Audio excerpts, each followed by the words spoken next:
അമ്മയോട് ചേർന്ന് പ്രാർത്ഥിക്കാം. അമ്മേ പരിശുദ്ധമ്മേ, അമ്മേ പരിശുദ്ധമ്മേ, ദേവമാതാവേ, ദൈവമാതാവേ, കൃപാസനത്തിലൂടെ ഞങ്ങൾക്കും ഞങ്ങളുടെ ദേശത്തിനും അമ്മ മധ്യസ്ഥം തേടി തന്ന എല്ലാ അനുഗ്രഹങ്ങൾക്കും കൃപകൾക്കും ഞങ്ങളിപ്പോൾ ഹൃദയം നിറഞ്ഞ നന്ദി പറയുന്നു.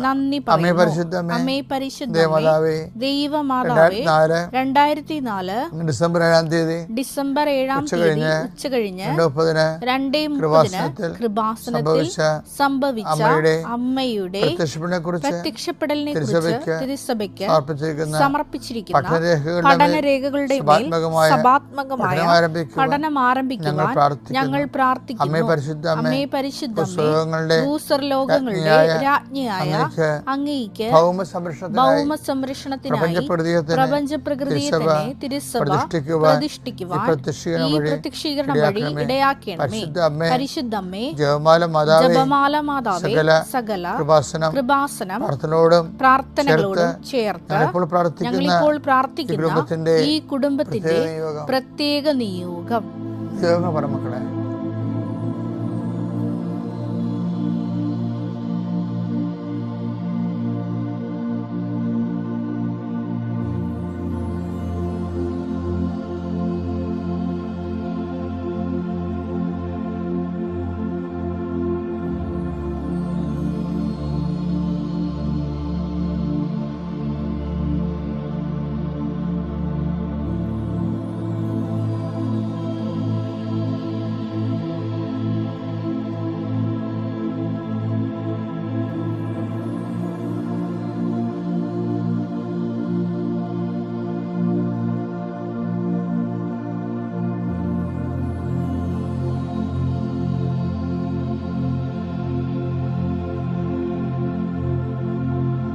അമ്മയുടെ പ്രത്യക്ഷീകരണത്തിന്റെ ഈ അനുഗ്രഹവേളയിൽ ഞങ്ങൾക്ക് സാധിച്ചു തരുവാൻ കനിയണമേ.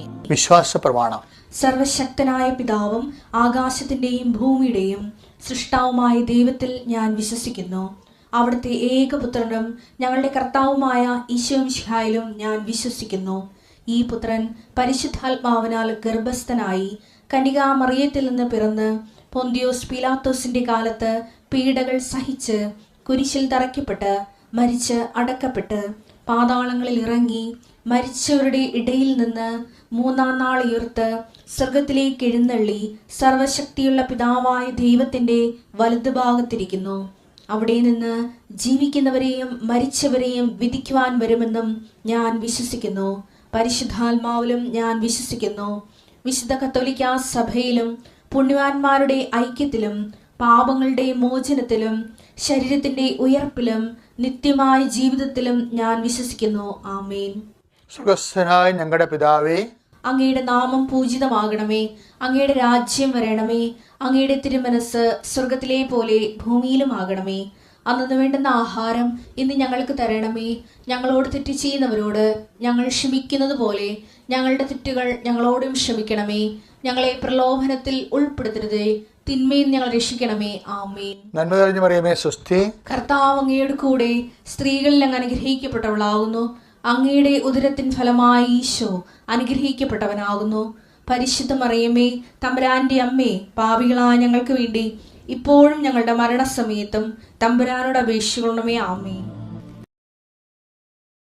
കർത്താവേ, നിന്റെ ഉന്നതമായ നാമത്തെ സ്തോത്രം ചെയ്യുന്നു. നീ ഏത് ഭവനത്തിൽ പ്രവേശിക്കുമ്പോഴും ആ ഭവനത്തിന് സമാധാനം ആശംസിക്കാൻ അരളിച്ച കർത്താവേ, നിന്റെ നാമത്തിൽ ഈ പ്രാർത്ഥന കൂടുന്ന ലോകത്തിലുള്ള എല്ലാ രാജ്യങ്ങളിലുള്ള മക്കള് അവരുടെ ജീവിതാവസ്ഥകളുടെ മേലും അവരുടെ കുടുംബങ്ങളുടെ മേലും അവരുടെ ആശങ്കകളുടെ മേലും കർത്താവിൻ്റെ നാമത്തിൽ ഞാൻ ആശീർവദിക്കുന്നു. നിങ്ങൾ ശിരസ് നമിച്ചുകൊണ്ട് കൈകൾ കുപ്പിക്കൊണ്ട് ഈ ആശീർവാദം സ്വീകരിച്ചുകൊണ്ട് പരിശുദ്ധ അമ്മ ദേവാലയ കൃപാസന ആൾക്കാരെ ജീവനുടെ പ്രത്യക്ഷപ്പെട്ട അമ്മയുടെ മണ്ണിൽ നിന്നുകൊണ്ടാണ് ഞാൻ നിങ്ങളെ ആശീർവദിക്കുന്നത്. അമ്മ നിങ്ങളുടെ കൂടെ ഉണ്ടാകുകയും അതുപോലെ തന്നെ സഞ്ചാരി മാതാവ് സമയത്തിൻ്റെ അധികാരി നിങ്ങളുടെ ഓരോ ശ്വാസങ്ങളിലും നിങ്ങൾ ചെയ്യേണ്ട, കർത്താവ് പറഞ്ഞു, നീ ചെയ്യേണ്ട കാര്യങ്ങൾ നിന്റെ മുഖത്തൊക്കെ ഉപദേശിക്കുന്ന കർത്താവ്, നീ പോകുന്നിടത്തല്ല നിന്റെ കൂടെ ഞാൻ ഉണ്ടായിരിക്കുന്ന കർത്താവിൻ്റെ വാഗ്ദാനപ്രകാരം പരിശുദ്ധ അമ്മ നിങ്ങളുടെ കൂടെ സഹചാരിയായി മാറുകയും നിങ്ങൾ ഇന്ന് പോകുന്ന വിഷയങ്ങളെല്ലാം കർത്താവ് ഏറ്റെടുക്കുകയും നിങ്ങൾ അനുഗ്രഹിക്കുകയും ചെയ്യട്ടെ. പരീക്ഷ എഴുതുന്ന കുഞ്ഞുങ്ങൾ ജോലിക്ക് പോകുന്ന മത്സ്യത്തൊഴിലാളികൾ, കർഷക തൊഴിലാളികൾ, ഉദ്യോഗസ്ഥർ, അതുപോലെ തന്നെ ഉദ്യോഗാർത്ഥികൾ, ജോലി അന്വേഷിച്ച് പോകുന്നവർ, ഇൻ്റർവ്യൂവിന് പോകുന്നവർ, ടെസ്റ്റിന് പോകുന്നവർ, പരീക്ഷയ്ക്ക് പോകുന്നവർ, ഓരോരോ ചെറുകിട ജോലികൾ ചെയ്തു പോകുന്നവർ, കർത്താവെ പുതിയ പുതിയ സാമ്പത്തിക ക്രമങ്ങൾ വരുമ്പോൾ ആൾക്കാർക്ക് ഞെരുങ്ങുന്നവർ, ജോലി നഷ്ടപ്പെടാൻ പോകുന്നവർ, വിസ നഷ്ടപ്പെടാൻ പോകുന്നവർ, വിസ പുതുക്കി കിട്ടാൻ വേണ്ടി പ്രാർത്ഥിക്കുന്നവർ, അങ്ങനെ എല്ലാ മക്കളും എന്തിനെല്ലാം വേണ്ടി മക്കൾ പ്രാർത്ഥിക്കുന്നു അവിടെ എല്ലാം ദൈവത്തിൻ്റെ കരുണ, മാതാവിൻ്റെ മധ്യസ്ഥത്തിൽ യേശുക്രിസ്തു നാമത്തിന് പൊതിഞ്ഞു നിൽക്കട്ടെ. പീസസ് വിട്ട് പോറാൻ ഗ്രേസ്. നമ്മൾ വളരെ പ്രഗ്മാറ്റിക്കായിട്ട് യൂട്ടിലിറ്റേറിയൻ എന്ന് വെച്ച് കഴിഞ്ഞാൽ ഒരാളിൽ നിന്നുണ്ടാകുന്ന പ്രയോജനത്തിൻ്റെ അക്കത്തൂക്കങ്ങൾ അനുസരിച്ചുകൊണ്ട് അത് ആനുപാതികമായിട്ട് ദൈവം അവനോട് ഇൻട്രാക്ട് ചെയ്യുന്ന വളരെ കർക്കശമായ ചില നിലപാടുകൾ ദൈവഭാഗത്തു നിന്നുണ്ടാകും. അതാണ് നമ്മൾ പറയണത്. 25-ാം അധ്യായം 30-ാമത്തെ വാക്യം. പ്രയോജനമില്ലാത്ത ആ ഭൃത്യനെ പുറത്ത് അന്ധകാരത്തിലേക്ക് തള്ളിക്കളയുക. അവിടെ വിലാപവും പല്ലുകടിയുമായിരിക്കും. നരകമായിരിക്കും എന്ന് പറയണേ. ചുരുങ്ങിയ ഭാഷ, മിതമായ ഭാഷ പറഞ്ഞ നരകമായിരിക്കും എന്നാണ് മടിയന്മാർക്ക് പറഞ്ഞിരിക്കുന്നത്. അത് കഴിഞ്ഞാൽ എപ്പോഴും നമ്മൾ ശ്രദ്ധിക്കേണ്ടത് ദൈവത്തിരുസന്നിധിയിൽ വാല്യൂ ആകണം, വില ഉണ്ടാകണം. നമ്മൾ ഈ വാരിക്കെട്ടി പ്രാർത്ഥിക്കേണ്ടി ഒന്നും വരത്തില്ല. മനസ്സിലൊന്ന് വിചാരിച്ചാൽ മാത്രം മതി. നമ്മുടെ വിലയും വിചാരവും തമ്മിൽ ഭയങ്കര ബന്ധമാണ്. ഈ രക്തസ്രാവക്കാരി രോഗിയല്ലേ, അവൾ ഉള്ളിൽ വിചാരിച്ചതല്ലേ ഉള്ളൂ. മത്തായി 9:21 വായിച്ചോളൂ. അവന്റെ വസ്ത്രത്തിൽ ഒന്ന് സ്പർശിച്ചാൽ മാത്രം മതി, എനിക്ക് സൗഖ്യം കിട്ടും എനിക്ക് സൗഖ്യം കിട്ടുമെന്ന് അവൾ ഉള്ളിൽ വിചാരിച്ചിരുന്നു. ഇത് നമ്മൾ ഇന്നലെ കണ്ട വചനമായിട്ട് ബന്ധമുണ്ട്. എന്താണ്? സുഖം പ്രാപിക്കാൻ തക്ക വിശ്വാസം ഇവക്കുണ്ട്. എന്താ കാര്യം? അവളുടെ ഉള്ളിലൊരു വിചാരമാണ്. എന്താണ്? അവൻ്റെ വസ്ത്രത്തിന് വിളിമ്പിൽ എങ്കിലും തൊടാനിടയായാൽ. ഇപ്പം ചില ആൾക്കാരൊക്കെ വിശ്വസിക്കേണ്ട സാക്ഷ്യം പറയുമ്പോൾ കേൾക്കാം, കൃപാസനത്തിൻ്റെ മണ്ണിലൊന്ന് ചവിട്ടാനിടയായാൽ മതി എന്ന് പറയും.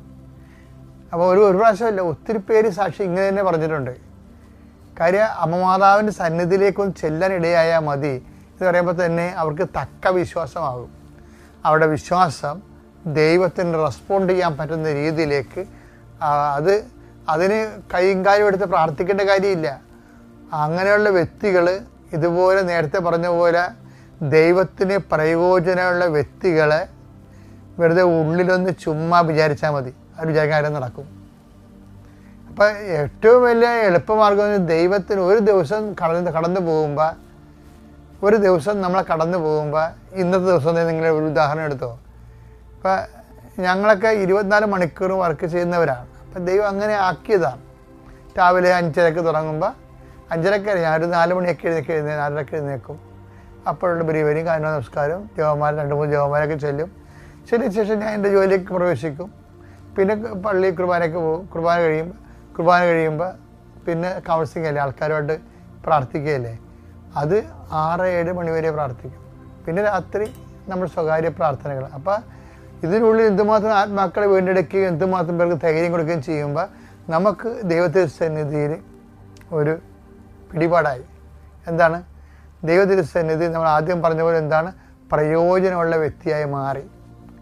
ഇതുപോലെയാണ് നിങ്ങൾക്കും സാധിക്കും ഇത്. എന്താ കാര്യം?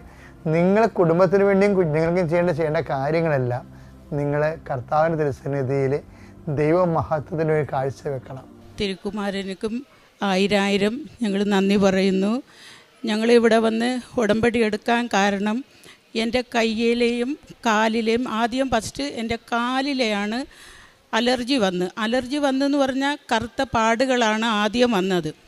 ആ കറുത്ത പാടുകൾ വന്ന് കാലിലെ മൊത്തവുമായിട്ട് എനിക്ക് ഒട്ടും നടക്കാൻ പറ്റില്ല. അപ്പോൾ ഞങ്ങൾ ഈ പയ്യനോട് ഞാൻ പറഞ്ഞു, നമുക്ക് കൃപാസനത്തേക്ക് പോകാം, എന്നാലേ ഇത് മാറുകയുള്ളൂ എന്ന്. അപ്പോൾ ഇവർക്ക് വരാൻ അത്ര താല്പര്യം ഇല്ല. അങ്ങനെ വന്ന് എനിക്ക് ഭയങ്കരമായിട്ട് കൂടി ദേഹത്തായി. അപ്പം ഞങ്ങൾ തൊട്ടടുത്ത ഒരു ആയുർവേദ ക്ലിനിക്കിൽ പോയി. ഇവർ തന്നെ എന്നെ കൊണ്ടുപോയി. എനിക്ക് നടക്കാനൊന്നും പറ്റത്തില്ല, ഇവരാണ് എന്നെ പിടിക്കുന്നത്. അത് പിടിച്ച് എന്നെ കൊണ്ടുപോയി ക്ലിനിക്കിൽ കൊണ്ടുപോയി. ഫസ്റ്റ് ക്ലിനിക്കിലുള്ള ഡോക്ടർ ഒരു 10 ദിവസത്തെ മരുന്ന് തന്ന് ആ മരുന്നിൽ എനിക്ക് ഒട്ടും മാറിയില്ല. തിരിച്ച് ഞങ്ങൾ വീണ്ടും വീട്ടിൽ വരുന്ന ആൾക്കാർ പറയും, ഇത് വേറെ ഹോസ്പിറ്റലിലേക്ക് കൊണ്ടുപോയി, ഇത് മാറില്ല, ഇത് ഭയങ്കരമായിട്ട് നിങ്ങൾക്ക് കൂടിക്കൊണ്ടിരിക്കുന്നതെന്ന് പറയും. പിന്നെ ഞങ്ങൾ എറണാകുളത്ത് ലിസി ഹോസ്പിറ്റലിലേക്ക് വന്ന് അവിടെ നിന്നും ഡോക്ടർ മരുന്ന് തന്ന് 10 ദിവസത്തേക്ക്. ഡോക്ടർ തന്നെ വല്ലാതെ പേടിച്ചു അത് കണ്ടിട്ട്. ആ ഡോക്ടറും കുറേ മരുന്ന് തന്ന് ഞാൻ മരുന്ന് കഴിച്ച് ആ മരുന്നിലേ എനിക്ക് മാറിയില്ല. വീണ്ടും ഞാൻ വേറെ ഒരാൾ പറഞ്ഞു, വേറെ ഒരു ഡോക്ടറെ കണ്ട്, അതും എറണാകുളത്ത് തന്നെയാണ്, വലിയ ഡോക്ടറെ കണ്ട്, അതിലേ എനിക്ക് ലാസ്റ്റ് മാറിയില്ല. അപ്പോൾ വീണ്ടും ഞാൻ രാത്രി ഒരു ദിവസം പ്രാർത്ഥന എല്ലാം കഴിഞ്ഞ് ഇവർ എനിക്ക് ചൂടുവെള്ളമൊക്കെ കൊണ്ടുതരും, കാലിലേക്ക് എല്ലാം ചെയ്ത് വീണ്ടും ഞാൻ കട്ടിലിങ്ങനെ കിടന്നപ്പം എനിക്ക് പെട്ടെന്ന് ഇങ്ങനെ തോന്നി എൻ്റെ മനസ്സിൽ, പള്ളിയിൽ തന്നെ വരണം, എന്നാലേ ഇത് എനിക്ക് മാറുകയുള്ളൂ എന്ന്. അപ്പോൾ ഇവർ രണ്ടുപേരും, എൻ്റെ മോനും ഈ പയ്യനും കൂടി ഹോളിലിരുന്ന് ഞാൻ വിളിച്ചു, എന്നെ ഇപ്പം തന്നെ നിങ്ങൾ പള്ളിയിൽ കൊണ്ടുപോകണം, കൊണ്ടുപോയാലേ ഇത് മാറുകയുള്ളൂ, അല്ലെങ്കിൽ എനിക്ക് ഒട്ടും ഇത് മാറില്ലെന്ന് ഞാൻ പറഞ്ഞു. അപ്പോൾ അതുവരെ തലേന്ന് വരെ പോകാൻ പറ്റില്ല, ഞാൻ കൊണ്ടുപോയില്ല. അപ്പം ഞാൻ പറഞ്ഞു, നിങ്ങൾ എന്നെ കൊണ്ട് വാതുക്കെ വിട്ടാൽ മതി, നിങ്ങളകത്ത് കയറണ്ട, ഞാൻ കയറി പ്രാർത്ഥിച്ചിട്ടൊക്കെ വരാം, എനിക്ക് പോയി തന്നെ ആകണമെന്ന് പറഞ്ഞാൽ ഇവർ പറയും വേണ്ട, പോകണ്ട. ലാസ്റ്റ് ഇവരോട് ഞാൻ പറഞ്ഞു, എനിക്ക് ഇന്ന് തന്നെ നാളെ രാവിലെ നമുക്ക് പള്ളിയിൽ പോകണമെന്ന് പറഞ്ഞു. അപ്പോൾ ഇവർ പെട്ടെന്ന് ഉടനെ തന്നെ മറുപടി പറയാതെ, അതിനെന്താണ് ചേച്ചി, നമുക്ക് പോകാമെന്ന് പറഞ്ഞു. അപ്പം ഞാൻ പറഞ്ഞു, നാളെ പോകാൻ നമുക്ക് പൈസ ഇല്ലല്ലോ, എന്ത് ചെയ്യുമെന്ന്. 1 രൂപ പോലും ഞങ്ങളുടെ കയ്യിലേ ഇല്ല. അപ്പോൾ ഞാൻ പറഞ്ഞു, പൈസയ്ക്ക് പേടിക്കണ്ട, അമ്മ മാതാവിൻ്റെ അടുത്ത് നമ്മൾ നാളെ പോകുന്നതല്ലേ, രാത്രി ആരെങ്കിലും നമുക്ക് പൈസ തരും, നമ്മൾ രാവിലെ 8 മണിക്ക് ഇവിടെ നിന്ന് പോയിരിക്കണം, അമൃതയിൽ നിന്ന് ബസ്സുണ്ട്, ബസ്സിൽ കയറി നമുക്ക് പോകാം, എന്നെ നിങ്ങൾ പിടിച്ചാൽ മതി, ഞാൻ പതിയെ നടന്ന് വന്നോളാമെന്ന് പറഞ്ഞു. അപ്പോൾ എന്നെ പിടിച്ചു. രാത്രി 10 മണിയാകുമ്പം ഞങ്ങൾ കാറ്ററിങ്ങും ഹോം നേഴ്സും നടത്തുന്നവരായിരുന്നു. അപ്പോൾ രാത്രി തന്നെ ഒരു കൊച്ച് ഞങ്ങൾക്ക് 2500 രൂപ തരാനുള്ള പൈസ ഇട്ട് തന്നു. ഞങ്ങൾ വിളിച്ച് ചോദിച്ചില്ല, പക്ഷെ അതിനു മുമ്പ് തന്നെ ആ കൊച്ച് ഞങ്ങൾക്ക് ആ പൈസ ഇട്ട് തന്നു. അപ്പോൾ ഇവർ വന്ന് പറഞ്ഞ്, പൈസ കിട്ടിയിട്ടുണ്ട്, ആ കൊച്ച് നമുക്കെന്നാൽ ആ പൈസയും വെച്ചിട്ട് നമുക്ക് പോകാമെന്ന്. പിറ്റേ ദിവസം തന്നെ ഞങ്ങൾ 8 മണിക്ക് ഇവിടെ വന്നു. പള്ളിയിൽ കയറി ഇവർ തന്നെ എന്നെ പിടിക്കും. അപ്പോൾ പുറത്ത് നിന്ന് ആൾക്കാരൊക്കെ എൻ്റെ കാല് കണ്ടിട്ട് എല്ലാവരും പറയുമായിരുന്നു, അയ്യോ ഇതിന് എന്നാ പറ്റിയെന്ന്. ഞാൻ പറഞ്ഞു, ഈ കാലും മത്തമില്ല, എനിക്ക് ദേഹത്തും ഉണ്ട്, എനിക്ക് അന്നേരം സാരിയൊന്നും ഉടുക്കാൻ പറ്റില്ല, ഞാൻ ചുരിദാർ മാത്രമേ ഇട്ടുകൊണ്ട് വരുന്നതാണ്. ഞാൻ പള്ളിയിൽ പോകുമ്പം ഏത് പോയാലും ഞാൻ സാരിയെ ഉടുക്കുള്ളൂ, ചുരിദാർ ഇടില്ല. പക്ഷേ ആ ദിവസങ്ങളിൽ എനിക്ക് സാരി ഉടുക്കാൻ പോലും എനിക്ക് പറ്റില്ലായിരുന്നു. അതേപോലെ എൻ്റെ കാല് ദേഹത്ത് മൊത്തം, എനിക്ക് മുഖത്തിൽ മാത്രമില്ല. എൻ്റെ വീട്ടിൽ വരുന്നവരെല്ലാവരും എന്നെ കണ്ട് വെറുപ്പും അറപ്പോടെ കണ്ടവർ ഒരുപാട് ആൾക്കാരുണ്ടായിരുന്നു എൻ്റെ വീട്ടിൽ വന്നിട്ട്. എന്നാലും ഞാൻ കാര്യമാക്കാതെ ഞാനിവിടെ വന്ന് അന്ന് ഉടമ്പടി എടുത്ത് ഞാൻ മേളിലെ കയറി, എന്നെ പിടിച്ച് സ്റ്റെപ്പ് കയറി ഇവർ മേളിൽ എന്നെ ഇരുത്തിയപ്പോൾ ഇവർ പറഞ്ഞു, ഞങ്ങൾക്ക് ഒന്നും അറിയത്തില്ല, എന്നാലും ഇവർ പറഞ്ഞ്, നമ്മൾ വീട്ടിൽ പോകുമ്പം 5 മണിയാകും, വൈകുന്നേരം നമുക്ക് ഫുഡ് പിള്ളേർക്ക് കൊടുക്കണ്ടേന്ന് ചോദിച്ചു. അപ്പം ഞാൻ പറഞ്ഞു, എന്നാൽ നമുക്ക് ഇന്ന് പോകാം, നാളത്തേക്ക് വരാമെന്ന്. വീണ്ടും ഞങ്ങൾ വീട്ടിൽ പോയിട്ട് അന്ന് രാത്രി ഒരു ഡോക്ടർ എനിക്ക് കാലിലിടാൻ സോക്സ് തന്നിട്ടുണ്ടായിരുന്നു. രാത്രി നിങ്ങൾ പകലും സോക്സ് യൂസ് ചെയ്യണമെന്ന്. പിറ്റേ ദിവസവും രാത്രി ഞങ്ങൾ വീട്ടിൽ പോയി പിള്ളേർക്കൊക്കെ ഫുഡ് കൊടുത്തു. അന്ന് എനിക്ക് രാത്രി ഒന്നും ഉറങ്ങാൻ പറ്റത്തില്ല, ഭയങ്കര ബുദ്ധിമുട്ടായിരുന്നു. പിറ്റേ ദിവസം രാവിലെ ഞങ്ങൾക്ക് വരാൻ പറ്റിയില്ല. അപ്പം ഞാൻ ഇതേപോലെ ഒരു 11 മണിയായപ്പം 10 മണിയായപ്പോഴൊക്കെ കുളിച്ച് പ്രാർത്ഥനയൊക്കെ കഴിഞ്ഞു.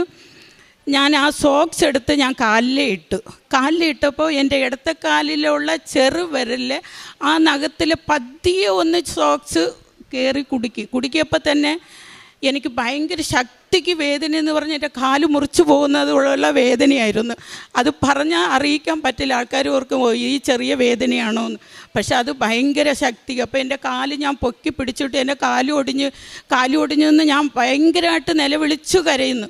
അപ്പോൾ ഇവർ പറയുന്നു, ചേച്ചിയെ കാലിൽ ഒന്നുമില്ല, എന്നാൽ ആ സോക്സ് ഊരി കഴിഞ്ഞ് ഇവരെന്നെ പിടിച്ച് പതിയെ കൊണ്ട് കട്ടിലിൽ കിടത്തി. ഞാൻ പറഞ്ഞു, എനിക്ക് ഇപ്പം തന്നെ നിങ്ങൾ എന്നെ എന്നെ പള്ളിയിൽ എന്നെ അവിടെ കൃപാസന അമ്മയുടെ അടുത്ത് നിങ്ങൾ ഇരുത്ത്, എന്നാലേ ഇത് മാറുകയുള്ളൂ, അല്ലെങ്കിൽ ഇത് മാറില്ല. അപ്പോൾ പറഞ്ഞ്, എന്നാൽ നമുക്ക് നാളെ പോകാമെന്ന് പറഞ്ഞു. അപ്പോൾ ഞാൻ പോയി കട്ടിലിൽ കിടന്ന് ഞാൻ അമ്മയോട് പ്രാർത്ഥിച്ചു, അമ്മേ എനിക്കിത് തീരാ രോഗമാണോ, ഞാൻ ഇത് എന്നെ ചെയ്യും, എനിക്ക് പുറത്തിറങ്ങി നടക്കാൻ പോലും പറ്റില്ല.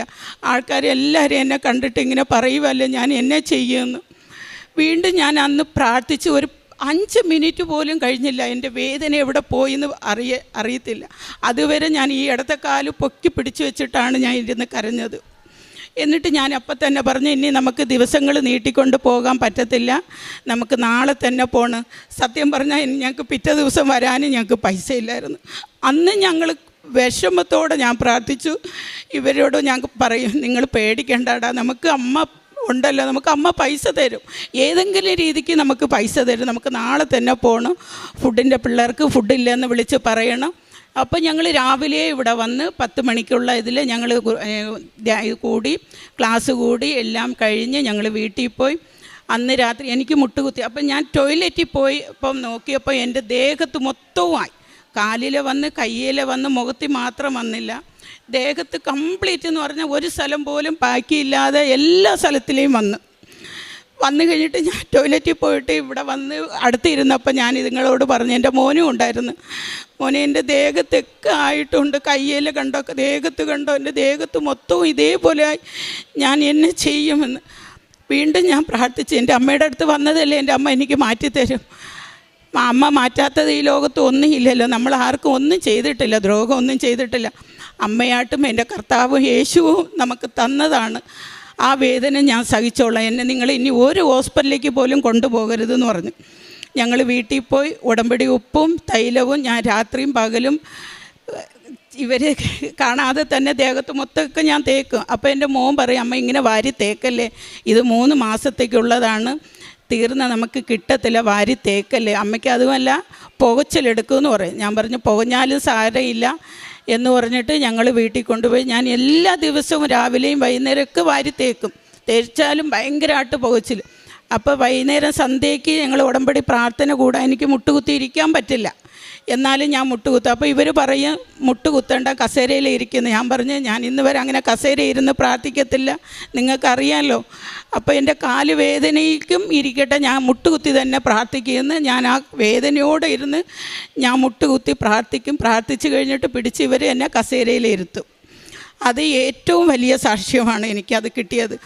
15 ദിവസം എന്ന് പറയുന്ന ഈ 1.5 മാസം കൊണ്ട് ജാനുവരി ഫെബ്രുവരി 18-ാം തീയതി എനിക്ക് ഈ തുടങ്ങിയ അസുഖമാണ്.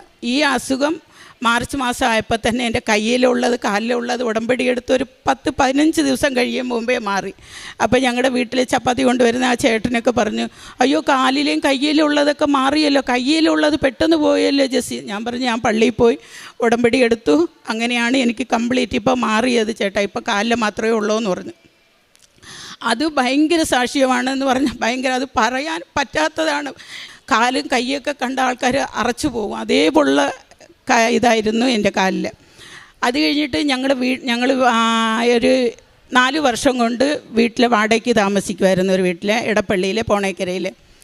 അപ്പോൾ ആ പുള്ളി പറഞ്ഞു, ഏപ്രിലിൽ ഞങ്ങൾ ഇനി താമസിക്കുന്നില്ല, ഞങ്ങൾ മാറ്റുവാന്ന് പറഞ്ഞു. മാറ്റിയാൽ ഞങ്ങൾക്ക് പോകാൻ സ്ഥലമില്ല, എനിക്ക് സ്വന്തമായിട്ട് വീടോ സ്ഥലങ്ങളോ ഒന്നുമില്ല, ഞാൻ പണ്ടിനാലെ വാടകയ്ക്ക് താമസിക്കുന്ന ഒരാളാണ്. അപ്പം ഞാൻ മാതാവിനോട് ഇവിടെ പിറ്റേ ദിവസം തന്നെ ഞങ്ങൾ വന്ന് പ്രാർത്ഥിച്ചു, മാതാവേ ഞങ്ങൾ ആ വീട്ടിൽ നിന്ന് ഇറക്കി വിട്ടാൽ ഞങ്ങൾ എങ്ങ് പോകും, പുതുക്കുന്നില്ല എന്ന് പറഞ്ഞ് അമ്മ ഇടപെട്ട് എനിക്ക് ആ വീട് പുതുക്കി തരണേന്ന് പ്രാർത്ഥിച്ചു. അപ്പോൾ ഏപ്രിൽ 10-ാം തീയതി ആകുമ്പോൾ അവർ വിളിച്ച് പറയുന്നു, വീട് ഞങ്ങൾ പുതുക്കുന്നുണ്ട്, പേപ്പറൊക്കെ റെഡിയാക്കാൻ പറഞ്ഞു. അപ്പോൾ 32,000 രൂപ വാടക കൊടുത്തിട്ടാണ് ഞങ്ങളത് പുതുക്കുന്നത്. അപ്പോൾ വീണ്ടും അതിലെനിക്ക് 2 അനുഗ്രഹം വീണ്ടും എനിക്ക് തന്നു. വീണ്ടും അനുഗ്രഹം തന്ന് ഞങ്ങൾ ചെറിയ ചെറിയ ബിസിനസ് നടത്തി. ഭയങ്കരമായിട്ട് ഞങ്ങൾക്ക് 10 ലക്ഷം രൂപ കടബാധ്യത. ഈ കഴിഞ്ഞ ഡിസംബർ വരെ ഞങ്ങൾക്ക് ഒരു കടങ്ങളും ഇല്ലാതെ ചെറിയ ചെറിയ കടങ്ങളാണ് വന്നുകൊണ്ടിരുന്നത്. ഞങ്ങൾ ഈ ഡിസംബറിലെ നല്ല രീതിക്ക് ഞങ്ങൾ നടത്തിക്കൊണ്ട് പോയ ഞങ്ങൾ പെട്ടെന്ന് ജാനുവരി ആയപ്പോഴാണ് ഞങ്ങൾക്ക് ഭയങ്കര കടബാധ്യതയും പ്രശ്നങ്ങളും. എനിക്ക് കാലുപാടില്ലാതെ വന്നു. ഞങ്ങൾ ഹോം നേഴ്സൊക്കെ നിർത്തി, ഫുഡിൻ്റെ പിള്ളേരൊന്നും ഇല്ലാതായി. ഒരു മാസം 10-12 ലക്ഷം രൂപ വരുമാനം വന്നുകൊണ്ടിരുന്ന ഞങ്ങൾ ആ ജനുവരി വന്നപ്പോൾ 2025 ഭയങ്കരമായിട്ട് ഞങ്ങൾ തകർന്നു പോയി. അതിൻ്റെ കൂട്ടത്തിൽ എൻ്റെ കാലും പെട്ടെന്ന് വന്നു.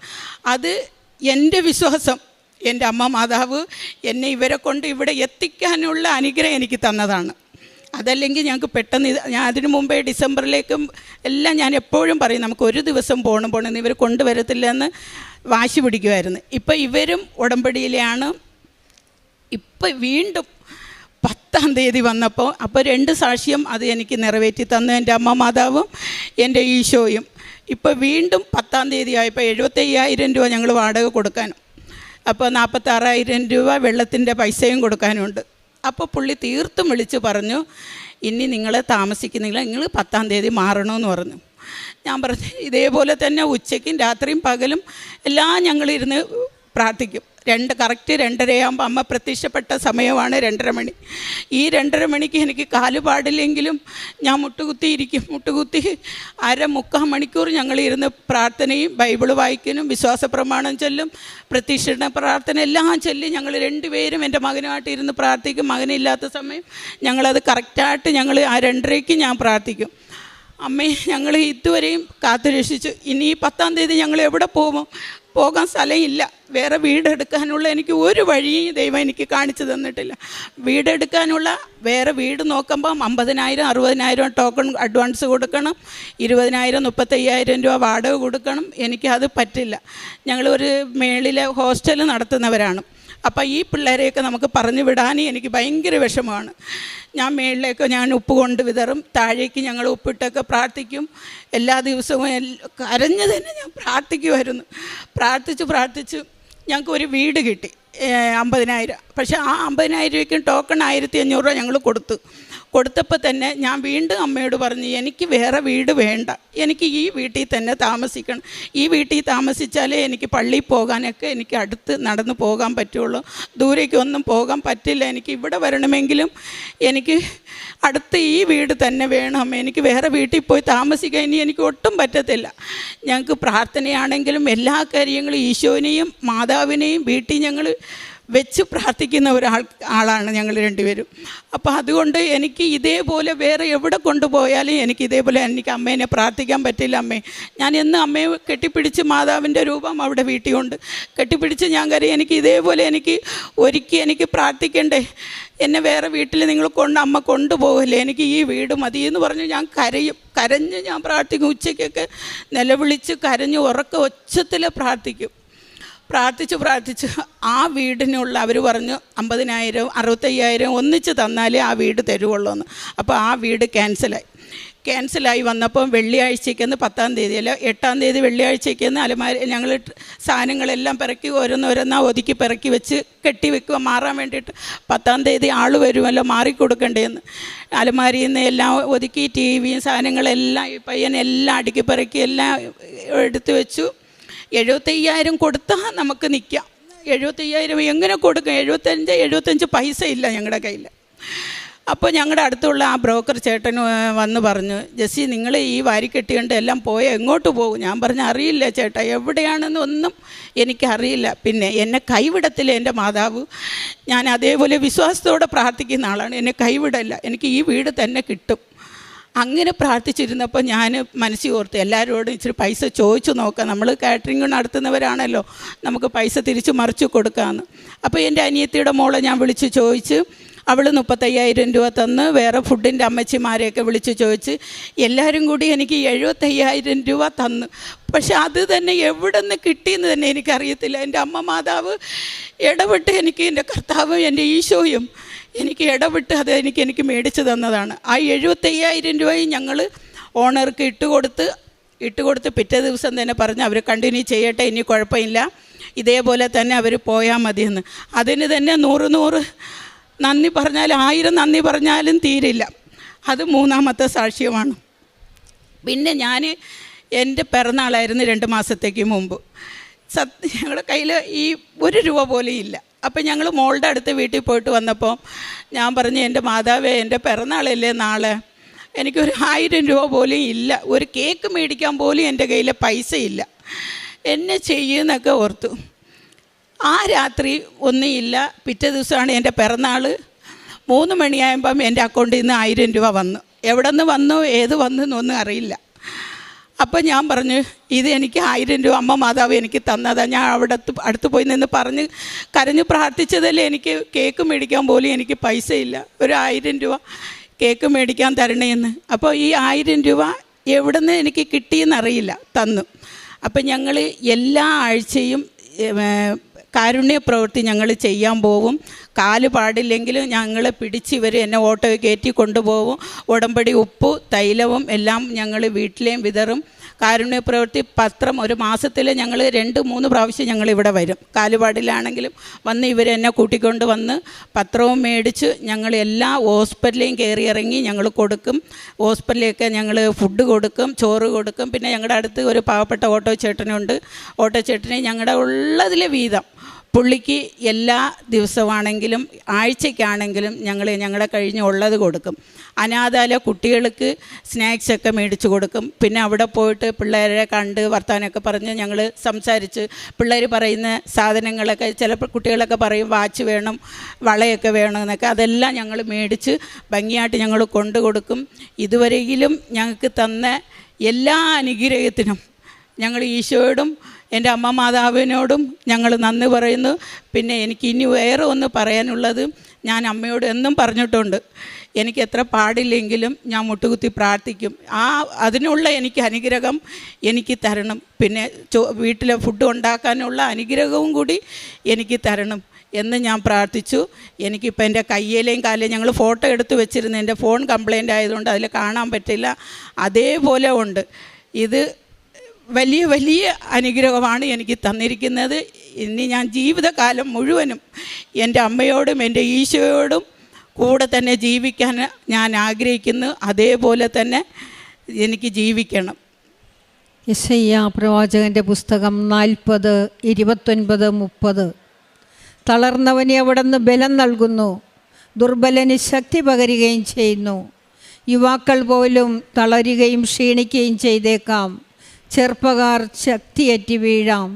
എന്നാൽ ദൈവത്തിൽ ആശ്രയിക്കുന്നവർ വീണ്ടും ശക്തി പ്രാപിച്ച് അവർ കഴുകന്മാരെ പോലെ ചിറകടിച്ചുയരും. അവർ ഓടിയാൽ ക്ഷീണിക്കുകയില്ല, നടന്നാൽ തളരുകയുമില്ല. ജെസ്സി ഇടപ്പള്ളിയുടെ സാക്ഷ്യമാണ് നമ്മൾ കേട്ടത്. ഒന്നിനെ കൊണ്ടുപോകൂ കൃപാസനത്തിലേക്ക് എന്നാണ് പറഞ്ഞത്. കൃപാസനത്തിലേക്ക് എന്നെ ഒന്ന് കൊണ്ടുപോകുന്ന മോനോടും സഹോദരനോടും കൂടി പറയുകയാണ്, എനിക്ക് എങ്ങനെയെങ്കിലും ഒന്ന് കൃപാസനത്തിൽ വരണം. എന്താണ് ഉടമ്പടി ജീവിതം എന്ന് എനിക്കറിയണം. 2 പേരുടെ സഹായത്താലാണ് ഈ കൃപാസനത്തിൽ ആദ്യം ഒന്ന് വന്നു, വീണ്ടും വേദന കൊണ്ട് തിരിച്ചുപോയി, പിന്നീട് വീണ്ടും വന്ന് ഉടമ്പടിയെടുത്ത് ഉടമ്പടി ജീവിതത്തിൽ നീങ്ങിയേ. അവരുടെ കാലും കയ്യും എല്ലാം കണ്ടാൽ അറപ്പായിരിക്കും, മുഖം മാത്രമേ തെളിഞ്ഞു കാണുകയുള്ളൂ. ഈ സാഹചര്യത്തിൽ അമ്മയോട് വന്ന് കരഞ്ഞു പറയുകയാണ്, എനിക്ക് അമ്മ മാത്രമേ ഉള്ളൂ, എൻ്റെ അമ്മ മാറ്റിത്തരൂ എനിക്ക് ഈ അസുഖങ്ങളെന്നല്ല വിശ്വാസത്തോടു കൂടി പറയുകയാണ്. അതിനാൽ അവരുടെ മക്കൾ വരെ ഈ നിൽക്കുന്ന സഹോദരനും ഉടമ്പടി ജീവിതത്തിലേക്ക് നീങ്ങി. ഈ അമ്മ മിറുക്കളാണെന്നവിടെയെല്ലാം അവരുടെ അസുഖങ്ങൾ മാറിയതിൽ അവർക്കെല്ലാം വലിയ വിശ്വാസം വന്ന് ഉടമ്പടി ജീവിതത്തിലേക്ക് നീങ്ങിയപ്പോൾ ആദ്യം 1 കെട്ട് പത്രമായിരുന്നു കൊടുത്തിരുന്നത്. പിന്നീട് എല്ലാ മാസവും വന്ന് ഹോസ്പിറ്റലുകളിലെല്ലാം കയറി ഇറങ്ങി, കാലുകൊണ്ട് പാടില്ലെങ്കിലും എൻ്റെ അമ്മ എന്നെ സുഖപ്പെടുത്തി, എൻ്റെ അമ്മ എന്നെ കൈവിടില്ല, എൻ്റെ അമ്മ എന്നെ കൊണ്ട് നടക്കും. ആ മഹത്വം ഹോസ്പിറ്റലുകളിലെല്ലാം നടന്ന് കൃപാസനം പത്രം കൊടുക്കുകയാണ്. അവർക്കത്രയും വിശ്വാസം വളർന്നു ഉടമ്പടി ജീവിതത്തിൽ. ഉടമ്പടിയിൽ വിശ്വാസവും വിശ്വസ്തതയും സമർപ്പണവും സത്യസന്ധതയിൽ നിഷ്കളങ്കതയും യൂട്യൂബിൽ ആരാധനയിൽ ഡെയിലി ബ്രെഡുള്ള പ്രാർത്ഥനയിൽ പങ്കെടുത്തത് ഷെയർ ചെയ്യുകയും ഇതെല്ലാം ദൈവനാമത്തിൽ ചെയ്തപ്പോൾ ഒരു ചെറിയ കാര്യം പോലും ദൈവം മറന്നു കളഞ്ഞില്ല ഇവർ ചെയ്തത്. അവരെ മറ്റുള്ളവരുടെ മുൻപിൽ സാക്ഷിയാക്കി മാറ്റി. പരിശുദ്ധ അമ്മയുടെ മുൻപിൽ വന്ന് സാക്ഷ്യം പറയുവാൻ പരിശുദ്ധ അമ്മ ഇടയാക്കി. വിശ്വാസത്തോടുകൂടി ഉടമ്പടി ജീവിതം മുന്നോട്ട് പോയാൽ പരിശുദ്ധ അമ്മ കൈവിടില്ല ആരെയും. അത് നമ്മൾക്ക് ഇവരിൽ നിന്ന് മനസ്സിലായി. ഉടമ്പടി ജീവിതം ഭക്തിയോടും വിശ്വാസത്തോടും കൂടി നിങ്ങൾ നിൽക്കുക. പ്രേക്ഷിത പ്രവർത്തനം എല്ലാ മാസവും വന്നാണ് ഇപ്പോൾ ഇവർ ചെയ്യുന്നത്. അറിയാത്തവരെ ആഴപ്പെടുത്തുകയാണ്. അങ്ങനെ യൂട്യൂബിൽ ആരാധന, അവർ പറയുന്നത് മുട്ടുമേൽ നിന്നുകൊണ്ട് പ്രാർത്ഥിച്ചു. അവരിരുന്നില്ല, കാലുകൊണ്ട് വയ്യെന്നും പറഞ്ഞിരിക്കുന്നില്ല. വിശ്വാസമുള്ളവരെ, ഉടമ്പടി പ്രാർത്ഥന ഭക്തിപൂർവം നിങ്ങൾ പങ്കെടുക്കുക. മുട്ടുമേൽ നിന്ന് പ്രാർത്ഥിക്കുക. പരിശുദ്ധ അമ്മയുടെ മുന്നിൽ കരഞ്ഞു പ്രാർത്ഥിക്കുക. ഉടമ്പടി ജീവിതത്തിൽ അമ്മ നിങ്ങളെ സഹായിക്കും. ജീവിതത്തിൽ വളരെയധികം അനുഗ്രഹങ്ങൾ നേടിത്തന്ന എൻ്റെ അമ്മ മാതാവിനും തിരുക്കുമാരനും കോടാനുകോടി നന്ദി പറഞ്ഞുകൊണ്ട് ഞാൻ എൻ്റെ സാക്ഷി ആരംഭിക്കുകയാണ്. എൻ്റെ പേര് അമിത. ഞാൻ കോലഞ്ചേരിയിൽ നിന്നാണ് വരുന്നത്. ഞാനൊരു യാക്കോബായ സഭാംഗമാണ്. ഞാൻ ജോലി ചെയ്യുന്നത് എറണാകുളത്ത് ഒരു എഞ്ചിനീയറിംഗ് കോളേജിൽ അസിസ്റ്റൻറ്റ് പ്രൊഫസറായിട്ട് ജോലി ചെയ്യുകയാണ്.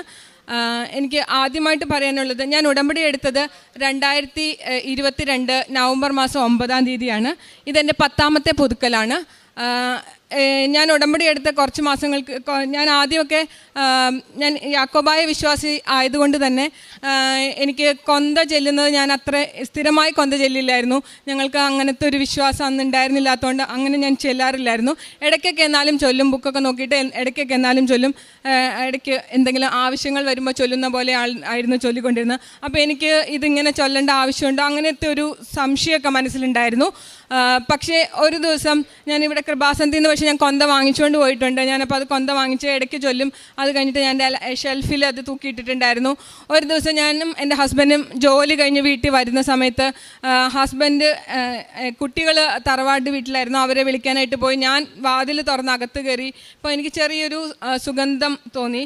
അത് കഴിഞ്ഞ് ഞാൻ മുറിയിലേക്ക് ചെന്ന അലമാരിയിൽ വാച്ചൊക്കെ ഊരി വെക്കാനായിട്ട് അലമാരി തുറന്നു കഴിഞ്ഞപ്പോൾ അലമാരിയിൽ നിന്ന് നല്ല സുഗന്ധം വരുന്നു. അപ്പോൾ ഞാൻ അത് നോക്കിയപ്പോൾ എവിടെ നിന്നാണ് വരുന്നതെന്ന്. അപ്പോൾ ഞാൻ വിചാരിച്ചു അവിടെ പെർഫ്യൂമൊക്കെ ഇരിപ്പുണ്ട്, പെർഫ്യൂമിൻ്റെ എന്തെങ്കിലും ആയിരിക്കും എന്ന് വെച്ച് സാധാരണ എൻ്റെ കയ്യിലുള്ള പെർഫ്യൂമിൻ്റെ ഒന്നും മണമല്ല എന്ന് എനിക്ക് മനസ്സിലായി. പക്ഷെ ഞാൻ എല്ലായിടത്തും മണത്ത് നോക്കി, അതൊന്നും അല്ല, അതുപോലത്തെ മണമൊന്നും അല്ല എനിക്ക് കിട്ടുന്നത്. പിന്നെ ഞാൻ നോക്കിയപ്പോൾ ആ ഡോറ് തുറന്നു കഴിഞ്ഞപ്പോൾ ഡോറിൻ്റെ അവിടെ നിന്നാണ് മണം കിട്ടുന്നത്. അപ്പോൾ ഞാൻ ഡോറയിലാണ് ഈ കൊന്ത തൂക്കിയിട്ടിരുന്നത്. അപ്പോൾ ഞാൻ കൊന്ത പെട്ടെന്ന് എനിക്ക് കണ്ണ് കൊന്തയിലൊടക്കി പെട്ടെന്ന് കൊന്ത എടുത്ത് നോക്കിയപ്പോൾ ആ കൊന്തയിൽ നിന്നാണ് എനിക്ക് സുഗന്ധം വരുന്നത്. ആ കൊന്ത പിടിച്ചപ്പോൾ തന്നെ എനിക്ക് ഒരു പ്രത്യേക അനുഭൂതിയായിരുന്നു. അപ്പോൾ ഞാൻ ആ കൊന്ത പെട്ടെന്ന് എടുത്ത് അവിടെ തന്നെ മുട്ടുകുത്തി നിന്ന് പെട്ടെന്ന് തന്നെ കൊന്ത ചൊല്ലി.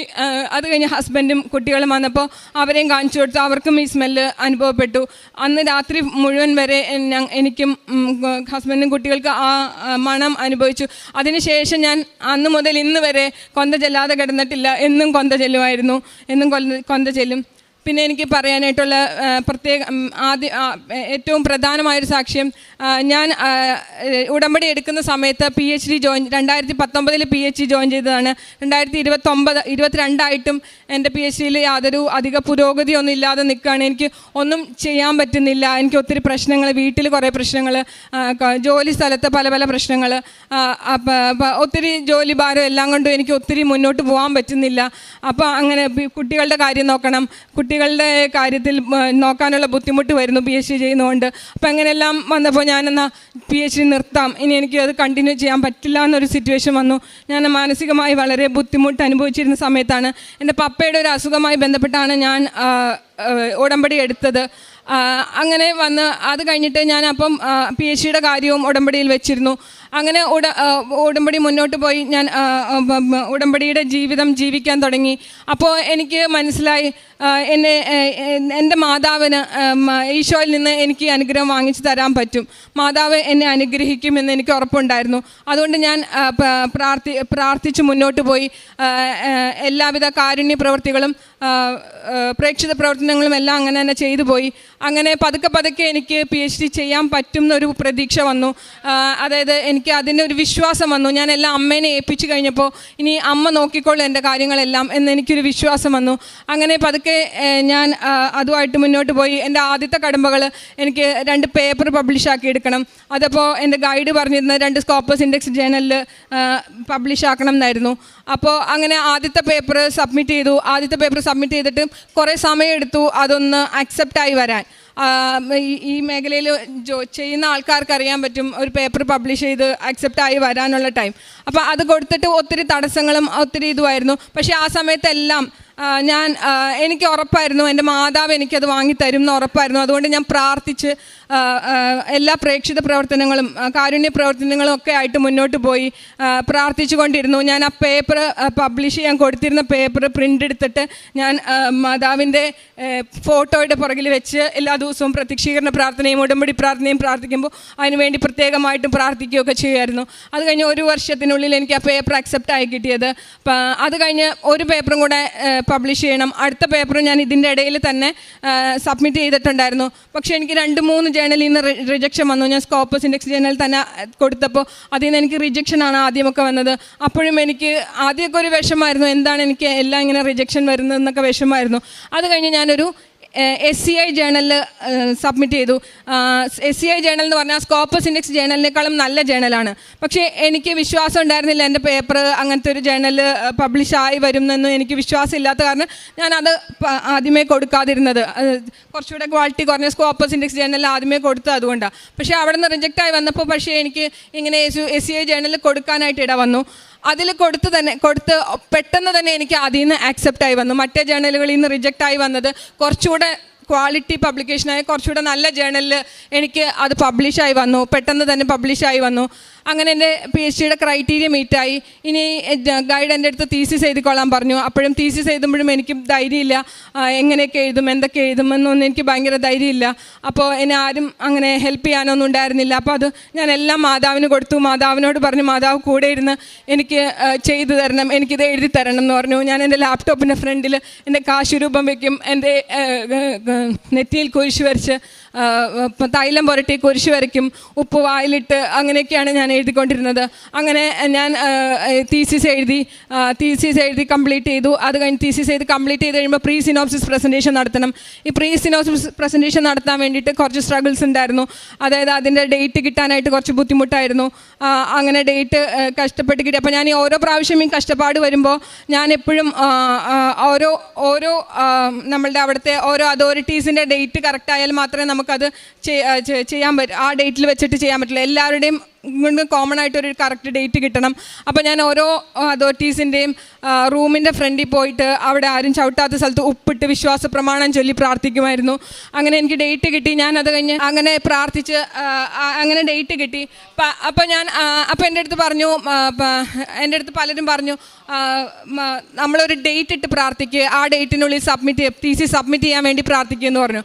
അപ്പോൾ എനിക്ക് അങ്ങനെ പ്രാർത്ഥിക്കാൻ പോയപ്പോൾ എൻ്റെ മനസ്സിൽ തോന്നി ഏത് ഡേറ്റാണ് നല്ലത്, ഏത് ഡേറ്റ് ആയിരിക്കും എനിക്ക് നല്ലത്, ഇനി അങ്ങോട്ട് എന്തൊക്കെയാണ് എൻ്റെ മുമ്പിലുള്ള കാര്യങ്ങളെന്നൊന്നും എനിക്കറിയില്ല, എന്താണ് ഇനി എനിക്ക് മുന്നിൽ വരണ്ടേ, എന്തെങ്കിലും തടസ്സങ്ങൾ വരുമോ ഞാനിടുന്ന ഡേറ്റിന് എന്നൊക്കെ എനിക്ക് സംശയമായിരുന്നു. അതുകൊണ്ട് ഞാൻ മാതാവിനോട് പറഞ്ഞു, മാതാവേ അമ്മ തന്നെ ഒരു ഡേറ്റ് ഫിക്സ് ചെയ്തിട്ട് എനിക്ക് എല്ലാ രീതിയിലും സൗകര്യപ്രദമാകുന്ന ഒരു ഡേറ്റ് ഫിക്സ് ചെയ്തിട്ട് അമ്മ തന്നെ അത് എനിക്ക് നടത്തി തരണേന്ന് പറഞ്ഞു. അങ്ങനെ ഈ ആദ്യം ഫിക്സ് ചെയ്ത ഡേറ്റിൽ ഞാനും എൻ്റെ ഹസ്ബൻഡും കൂടെ ഇതിൻ്റെ പ്രസൻറ്റേഷൻ നടത്താൻ വേണ്ടിയിട്ട്, ഞാൻ കോയമ്പത്തൂരാണ് PhD ചെയ്തിരുന്നത്. അപ്പോൾ ഞാൻ ഹസ്ബൻഡും കൂടെ കോയമ്പത്തൂർക്ക് പോകുന്ന വഴിക്ക് ഇടയ്ക്ക് വാളയാറെത്തിയപ്പോഴത്തേക്കും ഗൈഡിൻ്റെ മെസ്സേജ് വന്നു, അന്ന് അവിടെ മഴ കാരണം ഹോളിഡേ ഡിക്ലെയർ ചെയ്തു, ഇനി പ്രസൻറ്റേഷൻ നടത്താൻ പറ്റില്ല എന്ന്. അപ്പോൾ ഞങ്ങൾ എല്ലാവിധ സജ്ജീകരണങ്ങളൊക്കെ ആയിട്ടാണ് പോയിരുന്നത്. അപ്പോൾ അത് ഭയങ്കര വിഷമമായി പോയി, കാരണം ഇത് കിട്ടാതെ വന്നപ്പോൾ ബുദ്ധിമുട്ടായി. പിന്നെ ഞങ്ങൾ അന്ന് കോളേജ് വരെ ഒന്ന് പോയി എന്തെങ്കിലും രീതിയിൽ നടത്താൻ പറ്റുമോ എന്നറിയാൻ, പക്ഷേ അന്ന് നടത്താൻ പറ്റിയില്ല. അപ്പോൾ ഞാൻ തിരിച്ചു വന്ന് പിന്നെയും ഇതിൻ്റെ പുതിയ ഡേറ്റ് കിട്ടാനൊക്കെ വേണ്ടിയിട്ട് കുറേ പ്രാവശ്യം നടക്കേണ്ട വന്നു. അപ്പോൾ എനിക്കൊരു കാര്യം മനസ്സിലായി, മാതാവ് എന്നെ ഇങ്ങനെ കുറേ നടത്തുന്നുണ്ടെങ്കിൽ അതിന് മാതാവിന് എന്തെങ്കിലും ഒരു ഉദ്ദേശം കാണുമെന്ന് എനിക്കറിയായിരുന്നു. അപ്പോൾ ഞാൻ പോകുന്ന വഴിക്ക് പത്രം ഞാൻ ഇവിടെ വന്ന് പ്രാർത്ഥിച്ചു. ഇതിൻ്റെ ഇടയിൽ ഞാൻ ഇവിടെ വന്ന് പ്രാർത്ഥിച്ചു. ഇങ്ങനെ ഡേറ്റ് തെറ്റി ക്യാൻസലായി പോയപ്പോൾ ഞാൻ വീട്ടിലിരുന്ന് പ്രാർത്ഥിച്ചപ്പോൾ എനിക്ക് പെട്ടെന്ന് മാതാവിൻ്റെ സുഗന്ധാഭിഷേകം കിട്ടി. അപ്പോൾ ഞാൻ പെട്ടെന്ന് ബൈബിൾ എടുത്ത് വായിച്ചപ്പോൾ എനിക്ക് യേശുവിൻ്റെ പീഡാനുഭവത്തിൻ്റെ ഭാഗമാണ് എനിക്ക് വായനയിൽ കിട്ടിയത്. അപ്പോൾ എനിക്ക് മനസ്സിലായി എനിക്ക് ഇനിയും സ്ട്രഗിൾസ് വരുന്നുണ്ടെന്ന് എനിക്ക് മനസ്സിലായി. അപ്പോൾ ഞാൻ വേഗം ഇവിടെ വന്നു, ഞാൻ എൻ്റെ ഹസ്ബൻഡും കൂടി ഇവിടെ വന്നു. ഞങ്ങൾക്കന്ന് പോരുന്ന വഴിക്കും വീണ്ടും സുഗന്ധാഭിഷേകം കിട്ടുന്നുണ്ടായിരുന്നു. ഇവിടെ വന്ന് പ്രാർത്ഥിച്ചു കഴിഞ്ഞപ്പോൾ എനിക്ക് സമാധാനമായി, എനിക്ക് മനസ്സമാധാനം കിട്ടി. ഞാൻ തിരിച്ചു പോയി. അപ്പോൾ ഞാൻ ഇവിടെ വന്ന് വീണ്ടും കുറച്ച് പത്രം വാങ്ങിച്ചു, മലയാളം പത്രവും തമിഴ് പത്രവും വാങ്ങിച്ചു. ഞാൻ മലയാളവും തമിഴും പത്രം കൊണ്ടുപോയി പോകുന്ന വഴിക്ക് പിന്നീട് എനിക്ക് പല പ്രാവശ്യമായിട്ട് കോയമ്പത്തൂർ പിന്നെയും പോകേണ്ട വന്നു. ഈ ഡേറ്റ് കറക്റ്റാക്കേണ്ട വേണ്ടിയിട്ട്. അപ്പോൾ അങ്ങനെ പോകേണ്ട വന്നപ്പോഴെല്ലാം ഞാൻ ഈ പത്രം ഓരോ ഡയറക്റ്റ് ബസ്സുണ്ട് ഇവിടുന്ന് കോയമ്പത്തൂർക്ക്. പക്ഷേ എങ്കിലും ഞാൻ KSRTC ബസ്സിന് കയറി ഓരോ ബസ് സ്റ്റാൻഡുകളിൽ ഇറങ്ങിയിട്ട് അവിടെ പത്രം അവിടെ ഇരിക്കുന്ന ആൾക്കാർക്ക് കൊടുക്കും, അവരുടെ അടുത്ത് പറഞ്ഞ് മനസ്സിലാക്കും. അങ്ങോട്ട് തൃശ്ശൂർ കഴിഞ്ഞ് പാലക്കാടിലൊക്കെ ചെല്ലുമ്പോഴത്തേക്കും എല്ലാവർക്കും ഒന്നും കൃപാസനം അറിയില്ല, കുറച്ച് പേർക്കേ അറിയുള്ളൂ.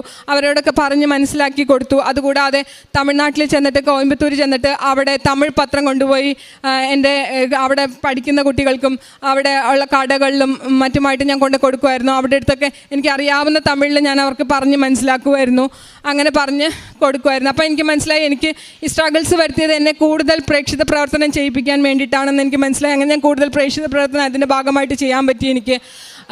അത് കഴിഞ്ഞ് പിന്നെ എനിക്കൊരു ഡേറ്റ് കിട്ടി, എനിക്ക് നവംബർ 12 എന്ന് പറഞ്ഞ ഡേറ്റ് കിട്ടി. ആ ഡേറ്റിൽ എൻ്റെ പ്രീസിസ് പ്രസൻറ്റേഷൻ നടന്നു. നവംബർ 27 എൻ്റെ തീസിസ് എനിക്ക് സബ്മിറ്റ് ചെയ്യാനും പറ്റി. ഡ്രാഫ്റ്റ് തീസിസ് എനിക്ക് സബ്മിറ്റ് ചെയ്യാനും പറ്റി. ഡ്രാഫ്റ്റ് തീസിസ് സബ്മിറ്റ് ചെയ്താൽ പിന്നെ 3 to 6 months ഉള്ളിൽ തീസിസ് സബ്മിറ്റ് ചെയ്യണം എന്നാണ്. ആ 3 to 6 months ഉള്ളിൽ എനിക്ക് സബ്മിറ്റ് ചെയ്യാൻ ഞാൻ വർക്ക് ചെയ്യുന്ന കോളേജിൽ അവിടെ NBA അക്രഡിറ്റേഷൻ്റെ വർക്കുകൾ നടക്കുന്ന കാരണം ഭയങ്കര തിരക്കായിരുന്നു. അതിന് ഇത് സബ്മിറ്റ് ചെയ്യുന്നതിന് ശേഷം പിന്നെ എനിക്ക് അതിൻ്റെ അകത്തേക്ക് ഒന്നും നോക്കാൻ പറ്റിയിട്ടില്ല. ഇതിൻ്റെ ഇടയ്ക്ക് ഗൈഡിൻ്റെ HODയുടെ എന്നൊക്കെ കറക്ഷൻ കിട്ടി, കറക്ഷൻസ് ഒക്കെ ചെയ്യേണ്ട സമയമാണ് ഇതിൻ്റെ ഇടയിൽ. പക്ഷേ എനിക്ക് അതൊന്നും ചെയ്യാൻ പറ്റിയില്ല, ഭയങ്കര തിരക്കായിപ്പോയി. അങ്ങനെ മാർച്ച് മാസത്തിൽ അക്രഡിറ്റേഷൻ കഴിഞ്ഞപ്പോഴാണ് എനിക്ക് പിന്നെ ഒന്ന് തീസിസിലേക്ക് നോക്കാൻ പറ്റിയത്. ആ സമയത്ത് അപ്പോഴത്തേക്കും എനിക്ക് ഞങ്ങളുടെ അക്രഡിറ്റേഷൻ കഴിഞ്ഞ് 2ാമത്തെ ദിവസം ആയപ്പോഴത്തേക്കും എനിക്ക് പെട്ടെന്ന് കോളേജിലിരുന്നപ്പോൾ ഒരു തലകറക്കം പോലെ ഫീൽ ചെയ്ത് പെട്ടെന്ന് ഹോസ്പിറ്റലിൽ കൊണ്ടുപോയപ്പം എൻ്റെ HB ഒത്തിരി കുറഞ്ഞു പോയിട്ടുണ്ട്, 7.5 ആയി പോയിട്ടുണ്ട്. അപ്പോൾ അത് ഒന്നിലെ ബ്ലഡ് ട്രാൻസ്ഫ്യൂഷൻ ചെയ്യണം, അല്ലെങ്കിൽ 1 മാസം റെസ്റ്റ് എടുത്തിരുന്ന് ബ്ലഡ് ഇത് കൂട്ടണം എന്ന് പറഞ്ഞു. പക്ഷേ എനിക്ക് 1 മാസം റെസ്റ്റ് എടുക്കാനുള്ള സമയം ഉണ്ടായിരുന്നില്ല, കാരണം എനിക്ക് തീസിസ് സബ്മിറ്റ് ചെയ്യാൻ വേണ്ടി ട്രാവൽ ചെയ്യാൻ പറ്റില്ല എന്ന് അവർ പറഞ്ഞു. അങ്ങനെ ഞാൻ ബ്ലഡ് ട്രാൻസ്ഫ്യൂഷൻ ചെയ്തു. ഈ ബ്ലഡ് ട്രാൻസ്ഫ്യൂഷൻ ചെയ്യുന്ന സമയത്തെല്ലാം ഞാൻ കൊന്ത ചൊല്ലി പ്രാർത്ഥിച്ച് ഉപ്പിട്ട് വെള്ളം കുടിച്ച് ഒക്കെയാണ് ഞാൻ പ്രാർത്ഥിച്ചാണ് ഈ ബ്ലഡ് ട്രാൻസ്ഫ്യൂഷൻ എല്ലാം ചെയ്തത്. ഇത് കഴിഞ്ഞിട്ട് പിന്നെ അത് കഴിഞ്ഞിട്ട് കുറച്ച് ബെറ്ററായി, എൻ്റെ HBയുടെ കണ്ടീഷൻ കുറച്ച് ബെറ്ററായി. അത് കഴിഞ്ഞ് പിന്നെ അപ്പോൾ യൂട്രസ് ഒന്ന് സ്കാൻ ചെയ്യണമെന്ന് പറഞ്ഞു.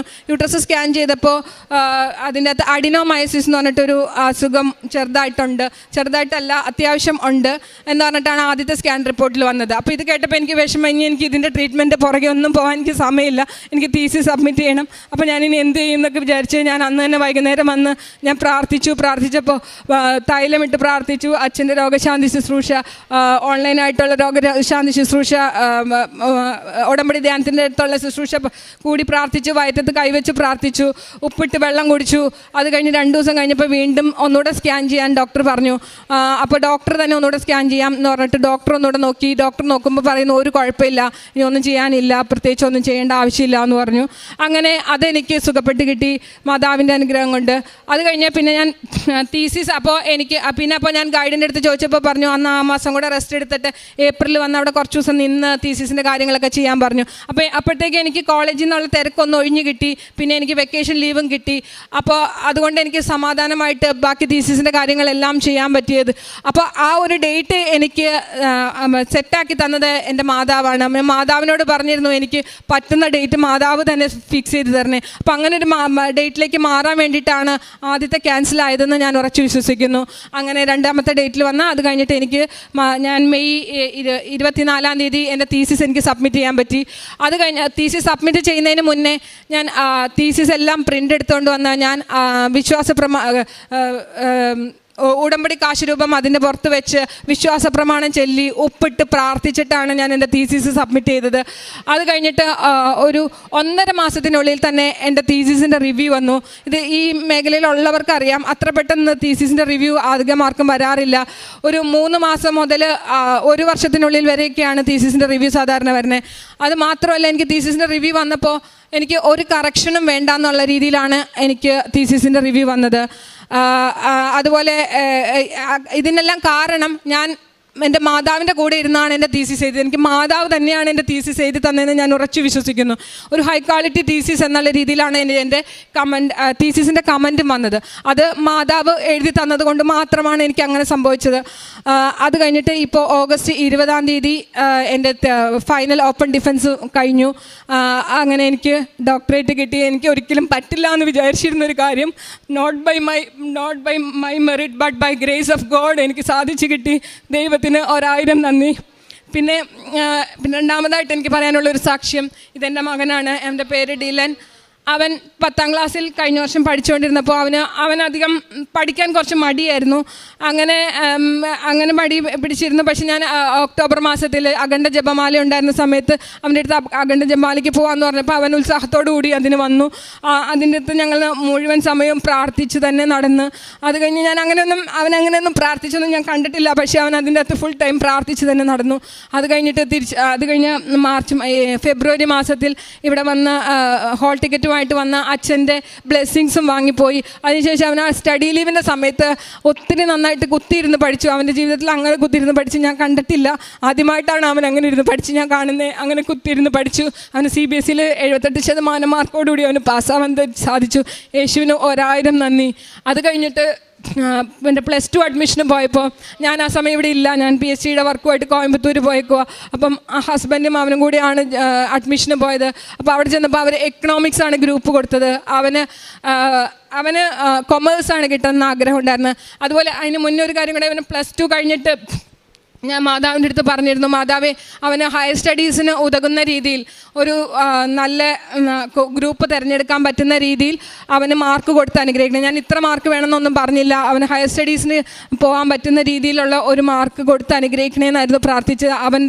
അവന് വേണം. അപ്പോൾ പക്ഷേ എൻ്റെ മനസ്സിലുണ്ടായിരുന്നു, ഞാനും എൻ്റെ ഹസ്ബൻഡും എഞ്ചിനീയറിംഗ് ഫീൽഡ് ആയതുകൊണ്ട് ഞങ്ങൾക്ക് സയൻസ് ഗ്രൂപ്പ് എടുപ്പിക്കണം എന്നായിരുന്നു ആഗ്രഹം. പക്ഷേ അവൻ്റെ ആഗ്രഹം കൊമേഴ്സ് എടുക്കണം എന്ന് തന്നെയായിരുന്നു. അപ്പോൾ പക്ഷേ ഞങ്ങൾക്ക് കിട്ടിയതാണെങ്കിൽ എക്കണോമിക്സും ആയിരുന്നു.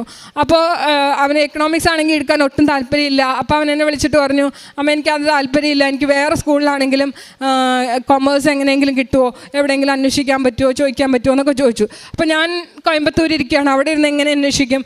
അങ്ങനെ പിന്നെ പലരോടും ചോദിച്ചപ്പോൾ ചില സ്ഥലത്ത് റെക്കമെൻഡേഷൻ വേണം, അങ്ങനെ എങ്ങനെയെന്നൊക്കെ പറഞ്ഞു. ഇനി ഞങ്ങൾക്കാണെങ്കിൽ ആലോചിച്ചിട്ട് റെക്കമെൻഡ് ചെയ്യാൻ ആരുമില്ല. എൻ്റെ ഫാദറും എൻ്റെ ഹസ്ബൻഡിൻ്റെ ഫാദറൊക്കെ മരിച്ചുപോയി. പിന്നെ അങ്ങനെ റെക്കമെൻഡ് ചെയ്യാൻ ആരുമില്ല. ഞാൻ മാതാവിനോട് പറഞ്ഞു, മാതാവേ അമ്മയാണ് ഞങ്ങളുടെ റെക്കമെൻഡേഷൻ, അമ്മ റെക്കമെൻഡ് ചെയ്ത് ഞങ്ങൾക്ക് ഈ അഡ്മിഷൻ വാങ്ങിച്ചു തരണേന്ന് പ്രാർത്ഥിച്ചു. അത് കഴിഞ്ഞ് എൻ്റെ തീസിസ് സബ്മിറ്റ് ചെയ്യേണ്ട ഡേറ്റ് എടുത്തിരുന്നു. പക്ഷേ ഞാൻ പിറ്റേ ദിവസം തന്നെ അവിടെ നിന്ന് വണ്ടി കയറി ഇങ്ങോട്ട് വന്നു. അത് കഴിഞ്ഞ് പിറ്റേ ദിവസം അപ്പോൾ ഞങ്ങൾ വേറെ സ്കൂളിൽ പോയി അന്വേഷിക്കാം, വേറെ എവിടെയെങ്കിലും കൊമേഴ്സ് കിട്ടുമോ എന്ന് അന്വേഷിക്കാമെന്ന് വിചാരിച്ചു. അപ്പോൾ പോകാൻ ഇറങ്ങാൻ തുടങ്ങിയപ്പോൾ ഹസ്ബൻഡ് പെട്ടെന്ന് പറഞ്ഞു, നമുക്ക് അവിടെ തന്നെ ഒന്നുകൂടെ പോയി ചോദിച്ചാലോ, തരുമോ എന്ന് ചോദിച്ചാലോ എന്ന് പറഞ്ഞു. അങ്ങനെ ഞങ്ങൾ ആ സ്കൂളിൽ തന്നെ, അവൻ പഠിച്ച സ്കൂളിൽ തന്നെയാണ്, അവിടെ തന്നെ വീണ്ടും പോയി ചോദിച്ചു. ഞാൻ അവിടെ ചെന്ന് ഇറങ്ങി അവിടുത്തെ കോമ്പൗണ്ടിൽ ഉപ്പിട്ട് വിശ്വാസ പ്രമാണം ചൊല്ലി പ്രാർത്ഥിച്ചു. അത് കഴിഞ്ഞിട്ട് ഞങ്ങൾ അഡ്മിഷൻ നടക്കുന്ന റൂമിലേക്ക് കയറുന്നതിന് മുന്നേ കുറച്ച് നേരം അവിടെ വെയിറ്റ് ചെയ്യണമായിരുന്നു. ആ സമയത്തും ഞാൻ അവിടെ ഉപ്പിട്ട് ആരും ചവിട്ടാത്ത സ്ഥലത്ത് ഉപ്പിട്ട് പ്രാർത്ഥിച്ചു. അത് കഴിഞ്ഞ് ഞങ്ങൾ അപ്പോൾ ഞങ്ങളുടെ അടുത്ത് റിസപ്ഷനിസ്റ്റ് ചോദിച്ചിട്ടുണ്ടായിരുന്നു എന്തിനാണ് വന്നതെന്ന് ചോദിച്ചപ്പോൾ പറഞ്ഞു, ഇങ്ങനെ അഡ്മിഷൻ ഞങ്ങൾക്ക് എക്കണോമിക്സാണ് കിട്ടിയത്, ഞങ്ങൾക്ക് ഗ്രൂപ്പ് ചേഞ്ച് ചെയ്യാൻ പറ്റുമോ എന്നറിയാനായിരുന്നു വന്നതെന്ന് പറഞ്ഞു. ഞങ്ങൾ അകത്ത് കയറ്റി അവിടെ ഇരുന്ന മാഡം ഞങ്ങളുടെ അടുത്ത് ഒന്നും ചോദിച്ചില്ല, ഏത് ബ്രാഞ്ചാണ് വേണ്ടതെന്ന് ചോദിച്ചു. അപ്പോൾ അവൻ പറഞ്ഞു കൊമേഴ്സ് മതി എന്ന് പറഞ്ഞു. കൊമേഴ്സ് വിത്ത് ഏത് സ്പെഷ്യലൈസേഷൻ വേണമെന്ന് ചോദിച്ചു. വിത്ത് ഇൻഫർമേഷൻ പ്രാക്ടീസ് വേണം എന്ന് പറഞ്ഞു. അത് അങ്ങനെ തന്നെ എഴുതി തരുന്നു. അപ്പോൾ ഞങ്ങൾ അതിന് മുന്നേ കുറേ എന്താണ് അവരോട് പറയേണ്ടത്, എന്തൊക്കെ പറഞ്ഞ് റിക്വസ്റ്റ് ചെയ്യണം, അങ്ങനെയൊക്കെ പ്ലാൻ ചെയ്താണ് പോയത്. പക്ഷേ ഞങ്ങൾക്കൊന്നും പറയേണ്ട വന്നില്ല. അതിന് മുന്നേ തന്നെ അമ്മയുടെ റെക്കമെൻഡേഷൻ അവിടെ എത്തിയിട്ടുണ്ടായിരുന്നു. അതുകൊണ്ട് ഞങ്ങൾക്ക് അപ്പം തന്നെ മാഡം അവന് കൊമേഴ്സ് വിത്ത് ഇൻഫർമേഷൻ പ്രാക്ടീസിൻ്റെ ബ്രാഞ്ച് അപ്പം തന്നെ വെട്ടി എഴുതി. ഞങ്ങൾക്ക് ഒന്നും പറയേണ്ട വന്നില്ല. ഞങ്ങൾക്ക് വളരെ അത്ഭുതമായിപ്പോയി. ഇതെന്താ ഇങ്ങനെ, ഞങ്ങൾക്കൊന്നും പറയാതെ തന്നെ ഇങ്ങനെ എഴുതി തന്നേന്നായിപ്പോയി. അങ്ങനെ ഒരു വലിയ അനുഗ്രഹവും കിട്ടി. പിന്നെ എൻ്റെ കാലിൽ കുറേ നാളുകളായിട്ട് 2 വർഷമായിട്ടുണ്ടായിരുന്ന പ്ലാന്റർ ഫാസ്റ്റിസിസ് എന്ന് പറഞ്ഞിട്ട് അസുഖം, കാലിൻ്റെ അടിഭാഗത്തായിട്ട് വേദന. അപ്പോൾ ഞാനിങ്ങനെ ടീച്ചറായതുകൊണ്ട് എനിക്ക് നിന്ന് ജോലി ചെയ്യണം. അപ്പോൾ കുറേ നേരം നിൽക്കുമ്പോൾ കാലിന് വേദനയാണ്. അങ്ങനത്തെ കുറേ ബുദ്ധിമുട്ടുകളായിരുന്നു. കുറേ നാളുകളായിട്ട് അതിൻ്റെ ബുദ്ധിമുട്ട് അനുഭവിച്ചുകൊണ്ടിരിക്കുകയായിരുന്നു. അപ്പോൾ അത് ഞാൻ പല മരുന്നുകളും കഴിച്ചു നോക്കി. പക്ഷേ എന്നിട്ട് ഒന്നും ഒരു കുറവും തോന്നുന്നില്ല, ഒരു വ്യത്യാസവും തോന്നുന്നില്ല. എന്നിട്ട് ഫിസിയോതെറാപ്പി പോലത്തെ കാര്യങ്ങളൊക്കെ ചെയ്ത് നോക്കി, ഒരു വ്യത്യാസം തോന്നിയില്ല. പിന്നെ ഞാൻ മരുന്നെല്ലാം നിർത്തി.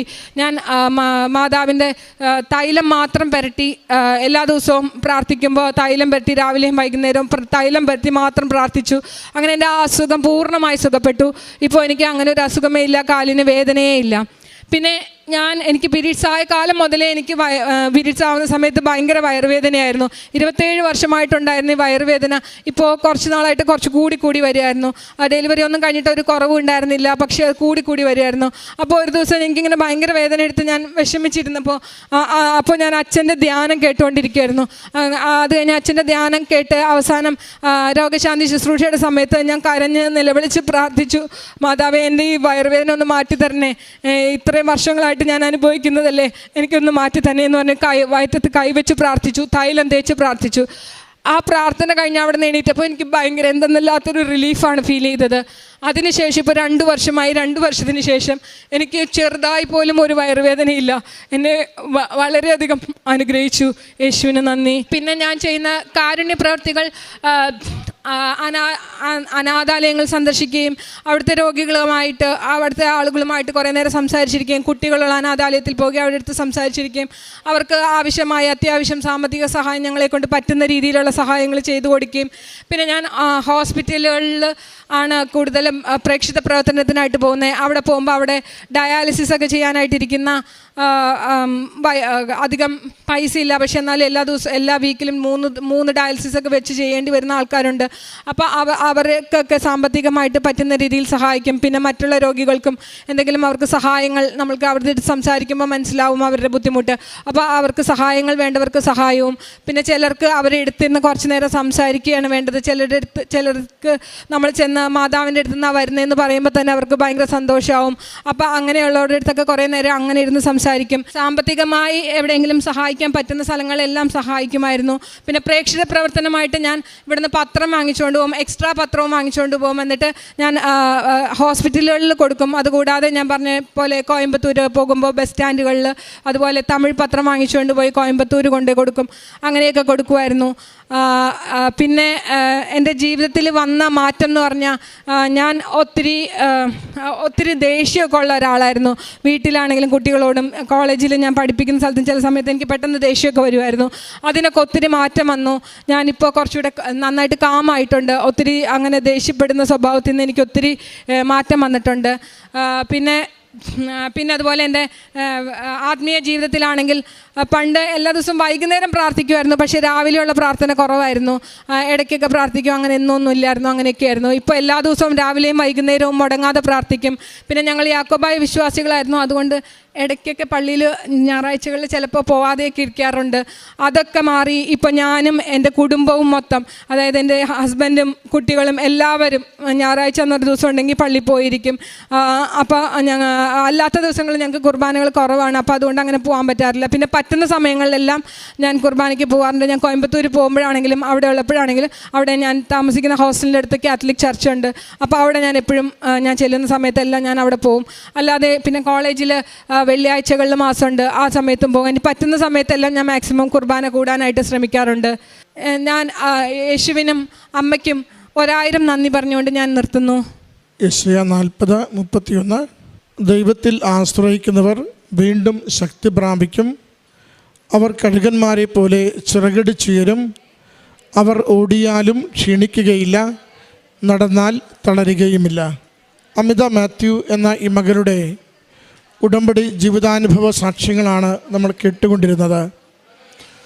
ഉടമ്പടി എത്രത്തോളം ജീവിതത്തെ സ്വാധീനിക്കുന്നുവെന്ന്, ജീവിതം കടന്നുപോയ വളരെ ക്ലേശപൂർണമായ നാളുകളിൽ തിരിച്ചടികൾ മാത്രം ലഭിച്ചുകൊണ്ടിരുന്ന അവസരങ്ങളിൽ ഒരു കാര്യം ചെയ്തിട്ട് മുന്നോട്ട് പോകാനാവാതെ പലപ്പോഴും സ്റ്റക്കായി നിന്ന അവസ്ഥകളിൽ അമ്മ മാതാവിൻ്റെ കരം പിടിച്ച് ഓരോന്നും എങ്ങനെയാണ് മുന്നേറിയതെന്ന്, തരണം ചെയ്തതെന്ന് മകൾ വാക്കുകളിലൂടെ സാക്ഷ്യപ്പെടുത്തുകയാണ്. നമ്മുടെ ജീവിതത്തിലും ഇത് സംഭവിക്കും. അമ്മയിൽ നമുക്ക് ശരണപ്പെട്ട് പ്രത്യാശയോടെ ജീവിതം സമർപ്പിച്ച് പ്രാർത്ഥിക്കാം. ഈ മകൾക്കും കുടുംബത്തിന് ലഭിച്ച എല്ലാ നന്മകൾക്കും അനുഗ്രഹങ്ങൾക്കും അമ്മ മാതാവിനും തിരുക്കുമാരനും നന്ദി പറഞ്ഞുകൊണ്ട് കരങ്ങളടിച്ച് ഈ സാക്ഷ്യം സമർപ്പിക്കാം. എൻ്റെ പേര് സവിത, ഞാൻ എറണാകുളത്ത് നിന്ന് വരുന്നു. ആദ്യം തന്നെ പരിശുദ്ധ അമ്മയ്ക്കും ഈശോയ്ക്കും ഞാൻ കോടാനുകോടി നന്ദി പറയുന്നു. ഞാൻ ആദ്യമായി ഉടമ്പടി എടുത്തത് 24/6/2024 ഉടമ്പടി എടുക്കാനുള്ള സാഹചര്യം, ഞാൻ നേഴ്സായിട്ടാണ് വർക്ക് ചെയ്യുന്നത്. നാട്ടിൽ 10 വർഷം വർക്ക് ചെയ്തു. എല്ലാവരുടെയും ആഗ്രഹം പോലെ പുറത്തു പോകാൻ വേണ്ടി ഒരുപാട് ശ്രമിച്ചു. ആദ്യം കാനഡയ്ക്ക് പോകാൻ വേണ്ടി കെയർ ഗീവർ വിസയിൽ കാശ് കൊടുത്തു, പക്ഷേ ഏജൻസിക്കാർ പറ്റിച്ചു. അത് കഴിഞ്ഞ് ജർമ്മൻ ഭാഷ പഠിക്കാൻ വേണ്ടി ചേർന്നു. ജോലിയും ഓൺലൈനും കൂടിയാണ് ഞാൻ ചെയ്തുകൊണ്ടിരുന്നത്. അത് രണ്ടും കൂടി പറ്റില്ല എന്ന് വിചാരിച്ചപ്പോൾ രണ്ടും കൽപ്പിച്ച് ജോലി നിർത്തുകയും ഡയറക്റ്റായിട്ട് ജർമ്മൻ ഭാഷ പഠിക്കാൻ വേണ്ടി ചേരുകയും ചെയ്തു. 2 തവണ ഞാൻ B1 എക്സാം എഴുതി. 3ാമത്തെ തവണ എക്സാം എഴുതിയതിന് ശേഷമാണ് ഞാൻ ഉടമ്പടി എടുക്കുന്നത്. അതിനു മുമ്പ് കൃപാസനത്തെക്കുറിച്ചൊന്നും എനിക്കറിയത്തില്ലായിരുന്നു. എൻ്റെ മമ്മി പറഞ്ഞിട്ടാണ് ഞാൻ ഉടമ്പടി എടുത്തത്. അത് കഴിഞ്ഞ് ഉടമ്പടി എടുത്തതിന് ശേഷം റിസൾട്ട് വന്നപ്പോഴും എനിക്ക് കിട്ടിയില്ല. അപ്പോൾ എൻ്റെ കൂടെ ഉണ്ടായിരുന്ന വേറെ 2 ചേച്ചിമാരും കൂടി ഉണ്ടായിരുന്നു. അപ്പോൾ ഞങ്ങൾ തീരുമാനിച്ചു, നമുക്കിനി ജർമ്മൻ ഭാഷ പഠിക്കേണ്ട, നമ്മളെ കൊണ്ട് അത് പറ്റത്തില്ല, നമുക്ക് വേറെ നാട്ടിലെവിടെയെങ്കിലും ജോലിക്ക് കയറാമെന്ന് തീരുമാനിച്ചു. അങ്ങനെ ഒരു ദിവസം ഉച്ചയ്ക്ക് 2:30 മണിയായപ്പോൾ എന്നെ ഒരു ഏജൻസിക്കാർ വിളിക്കുവാണ്. ഇതുപോലെ നിങ്ങൾക്ക് കേന്ദ്ര ഗവൺമെൻറ്റിൻ്റെ കീഴിൽ ജർമ്മൻ ഭാഷ പഠിക്കുവാൻ നിങ്ങൾക്കൊരു അവസരമുണ്ട്, പഞ്ചാബിൽ വെച്ചാണ് ക്ലാസ് നടത്തുന്നതെന്ന് പറഞ്ഞു. അപ്പോൾ ഞങ്ങൾ 3 പേരും കൂടി തീരുമാനിച്ചു പഞ്ചാബിലോട്ട് പോവാം. അങ്ങനെ ഞങ്ങൾ 30 പേരുണ്ടായിരുന്നു. 30 പേരും പഞ്ചാബിൽ പോയി. അവിടെ നിന്ന് A1ഉം A2ഉം B1 എക്സാം പാസ്സായി.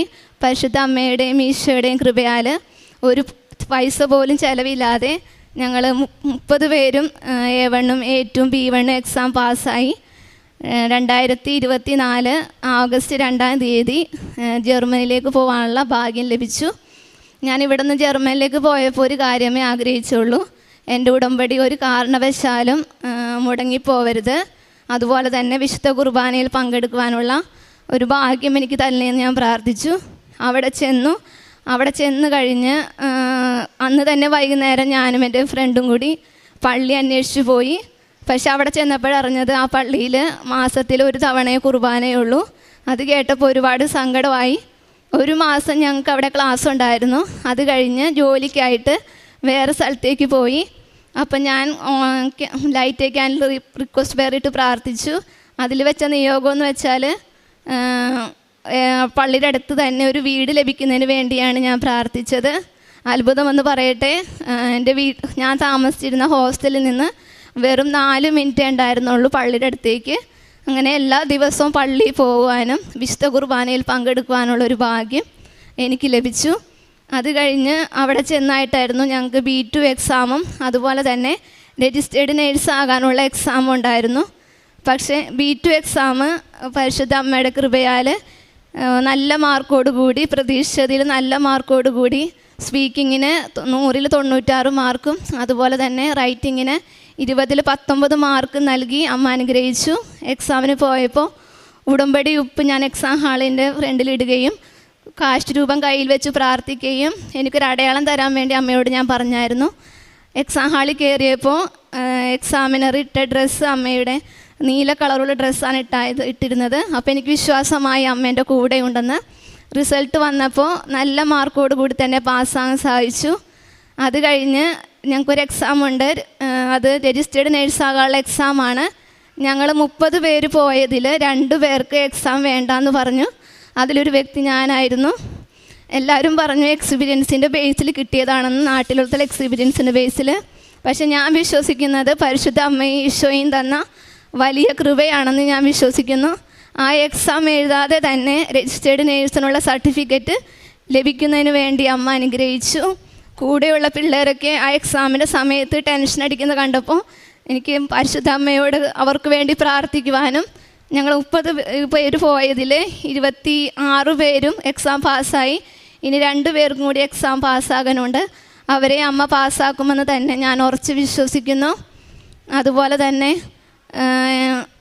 ഈസ്റ്ററിൻ്റെ സമയത്ത് വെള്ളിയാഴ്ച ദിവസം എനിക്ക് കുരിശിൻ്റെ വഴി കാണണമെന്ന് അതിയായ ആഗ്രഹം ഉണ്ടായിരുന്നു. ഞാൻ കുരിശിൻ്റെ വഴി ഇങ്ങനെ കേട്ടുകൊണ്ടിരിക്കുന്ന സമയത്ത് അറിയാതെ ഉറങ്ങിപ്പോയി. ആ സമയത്ത് എനിക്കെന്തോ ഒരു പൂർണ്ണമായ ഉറക്കത്തിലേക്ക് ഞാൻ പോയിട്ടുണ്ടായിരുന്നില്ല. ആ സമയത്ത് ആരോ എന്നെ എടുത്ത് പൊക്കുന്നത് പോലെ എനിക്ക് തോന്നി. ആ സമയത്ത് ഞാൻ ആകാശത്തേക്ക് ഇങ്ങനെ ഉയർത്തി എന്നെ പൊക്കിയെടുത്ത് കൊണ്ടുപോലെ തോന്നി. ആ സമയത്ത് ഞാൻ കണ്ടത് ഒരു കുരിശും ഒരു വെളിച്ചവുമായിരുന്നു. അത് കഴിഞ്ഞിട്ട് മുമ്പോട്ട് അങ്ങോട്ട് മുഴുവൻ എനിക്ക് പ്രശ്നങ്ങളായിരുന്നു, കുരിശുകളായിരുന്നു. എനിക്കത് ആ പരിശുദ്ധ അമ്മ ഈശോയും മുൻകൂറായിട്ട് അത് കാണിച്ചു തന്നതായിട്ട് തന്നെ ഞാൻ വിശ്വസിച്ചു. അതിൻ്റെ ഇടയ്ക്ക് ഈസ്റ്ററിൻ്റെ സമയത്ത് എൻ്റെ അപ്പച്ചൻ ഹോസ്പിറ്റലിൽ അഡ്മിറ്റ് ആവുകയും വീട്ടിൽ നിന്ന് ഫോൺ വരികയും ചെയ്തു. അതിനു മുമ്പ് 3 ദിവസം മുമ്പ് അപ്പച്ചിക്ക് വേണ്ടി ഞാൻ വചനം എടുത്ത് പ്രാർത്ഥിച്ചപ്പോൾ എനിക്ക് കിട്ടിയ വചനം മരിച്ചവരെക്കുറിച്ച് ഓർത്ത് വിലാപം എന്നായിരുന്നു. അത് കഴിഞ്ഞ് കറക്റ്റ് 3 ദിവസം കഴിഞ്ഞപ്പോൾ തന്നെ എനിക്ക് വീട്ടിൽ നിന്ന് കോള് വന്നു, അപ്പച്ചൻ മരിച്ചു എന്നും പറഞ്ഞുകൊണ്ട്. ആ സമയത്ത് എൻ്റെ കയ്യിൽ പാസ്പോർട്ട് ഇല്ലായിരുന്നു. പാസ്പോർട്ട് ഞാൻ പുതുക്കാൻ കൊടുത്തേക്കുമായിരുന്നു. പക്ഷെ അതെവിടെ കൊടുത്തേക്കും, പോസ്റ്റ് വഴിയാണ് ഞാനത് അയച്ചത്. അത് കഴിഞ്ഞ് ഞാനും എൻ്റെ ഫ്രണ്ടും കൂടി പാസ്പോർട്ട് മേടിക്കാൻ പോയി. പാസ്പോർട്ട് മേടിക്കാൻ പോയി കഴിഞ്ഞ് അവിടെ ചെന്നപ്പോൾ അവർ പറയുവാണ്, നിങ്ങൾ വന്ന് നന്നായി, ഞങ്ങളത് രജിസ്റ്റർ ചെയ്യാൻ വേണ്ടി കൊടുക്കാൻ പോകുവാണ്. എനിക്ക് ആ പാസ്പോർട്ട് കിട്ടുകയും ഞാൻ മാതാവിനോട് പറഞ്ഞു, മാതാവേ ഞാൻ ആദ്യമായിട്ടാണ് ഒറ്റയ്ക്ക് പോകുന്നത്, എനിക്കൊന്നും അറിയത്തില്ല, പക്ഷേ ഞാൻ നിനക്ക് മുമ്പേ നിൻ്റെ ദൂതനയക്കുമെന്ന് പറഞ്ഞതുപോലെ എന്നെ എല്ലാ കാര്യങ്ങളിലും മാതാവ് ഈശോയും കൂടെ ഉണ്ടായിരുന്നു. നാട്ടിൽ വരുവാനും അപ്പച്ചിനെ കാണാനും സാധിക്കുകയും ചെയ്തു. അത് കഴിഞ്ഞ് എനിക്ക് 4 വർഷത്തേക്കുള്ള വിസ പരിശുദ്ധ അമ്മയുടെയും ഈശോയുടെയും കൃപയാൽ ലഭിക്കുകയും ചെയ്തു.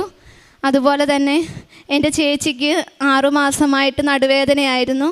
അത് ഞാൻ അവിടെ വെച്ച് എൻ്റെ നടുവിൽ ചേച്ചിക്ക് വേണ്ടി ഉടമ്പടി തൈലം വെച്ച് പ്രാർത്ഥിച്ചതിൻ്റെ ഫലമായി നടുവേദന പൂർണ്ണമായും ആറ്റിക്കിട്ടുന്നതിന് വേണ്ടി സാധിച്ചു. അതുപോലെ തന്നെ എനിക്ക് നാട്ടിൽ സെപ്റ്റംബറിലായിരുന്നു ലീവ്. ഞാൻ കഴിഞ്ഞ വെള്ളിയാഴ്ചയാണ് ഞാൻ വന്നത്. അതിനു മുമ്പായിട്ട് എനിക്ക് പുതിയ പാസ്പോർട്ട് പുതുക്കി കിട്ടുകയും വിസ ലഭിക്കുകയും അതുപോലെ തന്നെ എനിക്ക് കോൺട്രാക്ട് ലെറ്റർ ലഭിക്കുകയും ചെയ്തു.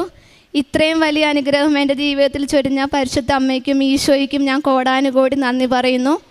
പ്രേക്ഷിത പ്രവർത്തനമായിട്ട് ഞാനിവിടെ വിളിച്ചു പറഞ്ഞ് എനിക്ക് കൃപാസനം പത്രം അങ്ങോട്ട് അയച്ചു തരികയും അവിടെയുള്ളവർക്ക് ഞാനത് കൊടുക്കുകയും പരിശുദ്ധ അമ്മയെക്കുറിച്ചും ഈശോയെക്കുറിച്ചും ഞാൻ അവർക്ക് പറഞ്ഞു കൊടുക്കുകയും ചെയ്തു. അതുപോലെ തന്നെ എനിക്ക് കിട്ടുന്ന സാലറിയിൽ നിന്ന് ആദ്യത്തെ പങ്ക് ഞാൻ ഇവിടെയുള്ളൊരു ഞങ്ങൾക്ക് കൃപാസനം കൂട്ടായ്മയുണ്ട്, അവർക്ക് അയച്ചു കൊടുക്കുകയും അതിലൂടെ ഒരുപാട് കാരുണ്യ പ്രവർത്തികൾ ചെയ്യുന്നതിന് വേണ്ടി സാധിച്ചു. അതുപോലെ ജർമ്മനിയിൽ വെച്ച് എനിക്ക് ജോലിക്ക് കയറി 2 ആഴ്ച കഴിഞ്ഞപ്പോൾ എനിക്കൊരു പ്രശ്നമുണ്ടായി. അവിടുത്തെ സ്റ്റാഫ് എനിക്കെതിരെ ഒരു ആരോപണം ഉന്നയിച്ചു. അതിൻ്റെ പേരിൽ ഞാൻ ഒരുപാട് കരയുകയും, നാട്ടിൽ ഇത്രയും വർഷം വർക്ക് ചെയ്തിട്ട് ഇതുപോലൊരു പ്രശ്നം ഉണ്ടായിട്ടില്ല. ഞാൻ വീട്ടിൽ വിളിച്ച് കരയുകയും പ്രാർത്ഥിക്കുകയും ചെയ്തു. ഞാൻ അമ്മയോട് പറഞ്ഞു, അമ്മ എനിക്ക് വേണ്ടി വാദിക്കണം. അങ്ങനെ പരിശുദ്ധ അമ്മ എനിക്ക് വേണ്ടി വാദിക്കുകയും പുലി പോലെ വന്ന ആ പ്രശ്നം അമ്മ എലി പോലെ ആക്കി മാറ്റി തന്നു പറഞ്ഞു. ഇത്രയും വലിയൊരു അനുഗ്രഹം തന്ന പരിശുദ്ധ അമ്മയ്ക്കും ഈശോയ്ക്കും ഞാൻ കോടാനുകോടി നന്ദി പറയുന്നു. സെഫാനിയ 3:16-17 ഇസ്രയേലിൻ്റെ രാജാവായ കർത്താവ് നിങ്ങളുടെ മധ്യേ ഉണ്ട്. നിങ്ങൾ ഇനിമേൽ അനർത്ഥങ്ങൾ ഭയപ്പെടേണ്ടതില്ല. അന്ന് ജെറുസലേമിനോട് പറയും, സിയോനെ ഭയപ്പെടേണ്ട, നിന്റെ കരങ്ങൾ ദുർബലമാകാതിരിക്കട്ടെ. നിന്റെ ദൈവമായ കർത്താവ് വിജയം നൽകുന്ന യോദ്ധാവ് നിന്റെ മധ്യയുണ്ട്. യേശുവിൽ പ്രിയമുള്ളവരെ, സബിത എറണാകുളത്തിൻ്റെ സാക്ഷ്യം നമ്മളടുത്ത് പറഞ്ഞത് ഒരിക്കലും നടക്കില്ലെന്ന് പറഞ്ഞ കാര്യം പരിശുദ്ധമ്മ എലി പോലെ വന്നത് പുലി പോലെയാക്കി കളഞ്ഞു. ഒരിക്കലും സംഭവിക്കാത്തത് അമ്മ നടത്തി തന്നു. ഇതാണ് ഉടമ്പടി ജീവിതം. ഉടമ്പടി ജീവിതത്തിൽ എക്സാം എഴുതിയിട്ട് 3 തവണ എഴുതിയിട്ടാണ് പാസ്സായത്. പിന്നീട് കേന്ദ്ര ഗവൺമെൻറ്റിൻ്റെ ഒരു എക്സാം എഴുതി ജർമ്മനിയിൽ പോകാൻ സാധിച്ചു. ഇതാണ് അമ്മ ചെയ്യുന്നത്. ഒരിക്കലും സാധിക്കില്ലെന്ന് വിചാരിച്ചിരുന്ന കാര്യമാണ് കേന്ദ്ര ഗവൺമെൻറ്റിൻ്റെ ഒരു ജോലി ലഭിച്ചത്. അമ്മ ഉടമ്പടി ജീവിതത്തിൽ നിങ്ങൾ എങ്ങനെയാണോ എന്നാണ് അമ്മ നോക്കുന്നത്. ഓരോ കാര്യവും അപ്പോഴപ്പോൾ വരുന്നതെല്ലാം ഈശോയോട് പരിശുദ്ധമ്മ പറഞ്ഞുകൊണ്ടിരിക്കും. ഉടമ്പടി ജീവിതത്തിൽ ഈ മോൾക്ക് പറ്റിയ സവിതയ്ക്ക് വന്ന കാര്യങ്ങളെല്ലാം പരിശുദ്ധമ്മയോട് പറയുകയാണ്. അമ്മ എനിക്കിതാ കാര്യം, ഇന്ന വേണം. അമ്മയോട് പറയുന്നതെല്ലാം അമ്മ ഈശോയോട് പറഞ്ഞു. എന്നാൽ നീ ഉടമ്പടി ജീവിതത്തിൽ മുന്നോട്ട് പോവുക. യൂട്യൂബിൽ ആരാധന കൂടുകയും ഡെയിലി ബ്രെഡിൽ പങ്കെടുക്കുക, അത് ഷെയർ ചെയ്യുകയും പ്രേക്ഷിത പ്രവർത്തനം മറ്റുള്ളവരുടെ കയ്യിൽ കൊടുക്കുകയും ഇവിടുന്ന് ജർമ്മനിലേക്ക് അയച്ചു കൊടുത്ത പത്രങ്ങൾ അതെല്ലാം ഓരോ വ്യക്തികളുടെ കയ്യിലും കൊടുക്കുകയാണ്. അമ്മ ഇങ്ങനെ ഒരു അമ്മയുണ്ട് ആലപ്പുഴയിൽ കൃപാസനമെന്ന് പറഞ്ഞ സ്ഥലത്ത്. ഇങ്ങനെ ഒരു അമ്മ പ്രത്യക്ഷപ്പെട്ടിട്ടുണ്ട്. ഈ അമ്മയോട് എന്ത് ചോദിച്ചാലും തരും. 24 പേര് ഒരുമിച്ച് ജയിക്കണം, അവരൊരുമിച്ച് ജയിക്കുക. ഇതാണ് കൂട്ടായ്മയോടുകൂടി തന്നെ അമ്മ സാധിച്ചു കൊടുക്കുക. ഇതാണ് വിശ്വാസത്തോടു കൂടിയുള്ള ഉടമ്പടി ജീവിതം. ഉടമ്പടി ജീവിതത്തിൽ നിങ്ങൾ കറകൂടാതെ സത്യസന്ധതയോടുകൂടി പ്രവർത്തിക്കുമ്പോൾ ഒരിക്കലും നടക്കില്ലെന്ന് വിചാരിക്കുന്ന കാര്യം കണ്ണിലെ കൃഷ്ണമണി പോലെ അമ്മ മാതാവ് നമ്മളെ പൊതിഞ്ഞുകൊണ്ട് നടന്നു. നമ്മൾ ഈശോ പറഞ്ഞ കാര്യങ്ങൾ ചെയ്യുക. ഈശോ നമ്മളോട് എന്താ പറഞ്ഞത്? ഉടമ്പടിയിൽ വിശ്വാസത്തോടുകൂടി ജീവിക്കുക, ദിവ്യബലിയിലുള്ള പങ്കാളിത്തം കൂട്ടുക, കുമ്പസാരത്തിൽ വിശുദ്ധിയോടുകൂടി കുമ്പസാരിക്കുക, കുടുംബ പ്രാർത്ഥനയിൽ ഭക്തിപൂർവ്വം നിൽക്കുക, പ്രേക്ഷിത പ്രവർത്തനവും കാരുണ്യ പ്രവൃത്തിയും തീഷ്ണതയോടുകൂടി ചെയ്യുക. ജീവനോടുകൂടിയിരിക്കുന്ന അമ്മ വന്ന് നിങ്ങൾ അമ്മയിൽ സമർപ്പിച്ചത് അമ്മ തമ്പുരാനോട് പറഞ്ഞു കൊടുത്ത് നിങ്ങളുടെ കാര്യം ശരിയാക്കി തരുമെന്ന്. ഒരിക്കലും ഒരു പൈസ പോലും ചിലവില്ലാതെയാണ് ഈ മോൾക്ക് ഈ പരീക്ഷ ജയിക്കാനും ഈ വിദേശത്ത് പോകാനും സാധിച്ചത്. ഉടമ്പടി കൃത്യമായി ചെയ്തപ്പോൾ തനിക്ക് വരാൻ പോകുന്ന കാര്യങ്ങൾ മുൻകൂട്ടി അമ്മ കാണിച്ചു കൊടുത്തു. പരിശുദ്ധ അമ്മ സംസാരിക്കുന്നതാ, മുൻകൂട്ടി പറയുന്നതാ. പരിശുദ്ധാത്മാവിലൂടെ ഇവരോട് സംസാരിക്കും. അങ്ങനെ അമ്മ കാണിച്ചു കൊടുത്തു തൻ്റെ അപ്പൻ്റെ അസുഖങ്ങളും അപ്പൻ്റെ മരണവാർത്തയും. അമ്മയെ ഞാൻ ഒറ്റയ്ക്കാണ് യാത്ര ചെയ്യാൻ പോകുന്നത്, അമ്മ എൻ്റെ കൂടെ വരണം. അമ്മ സഞ്ചാരിയമ്മയല്ലേ, എൻ്റെ മുന്നിൽ നിന്നുകൊണ്ട് ദൂതനെ അയച്ച് എന്നെ ആഗ്രഹിക്കുന്ന സ്ഥലത്തിൽ എത്തിക്കണമെന്ന് അമ്മയോട് പറയുകയാണ്. അമ്മ അതുപോലെ ആഗ്രഹിച്ചതുപോലെ സാധിച്ചു കൊടുത്തു. ഉടമ്പടിയിൽ കൃത്യമായി നിൽക്കുക, യൂട്യൂബിൽ ആരാധന ഭക്തിപൂർവ്വം പങ്കെടുക്കുക. പരിശുദ്ധമ്മ നിങ്ങളെ സഹായിക്കും, കൈവിടില്ല. ദൈവത്തോടുകൂടി ചേർന്ന് നിൽക്കുന്ന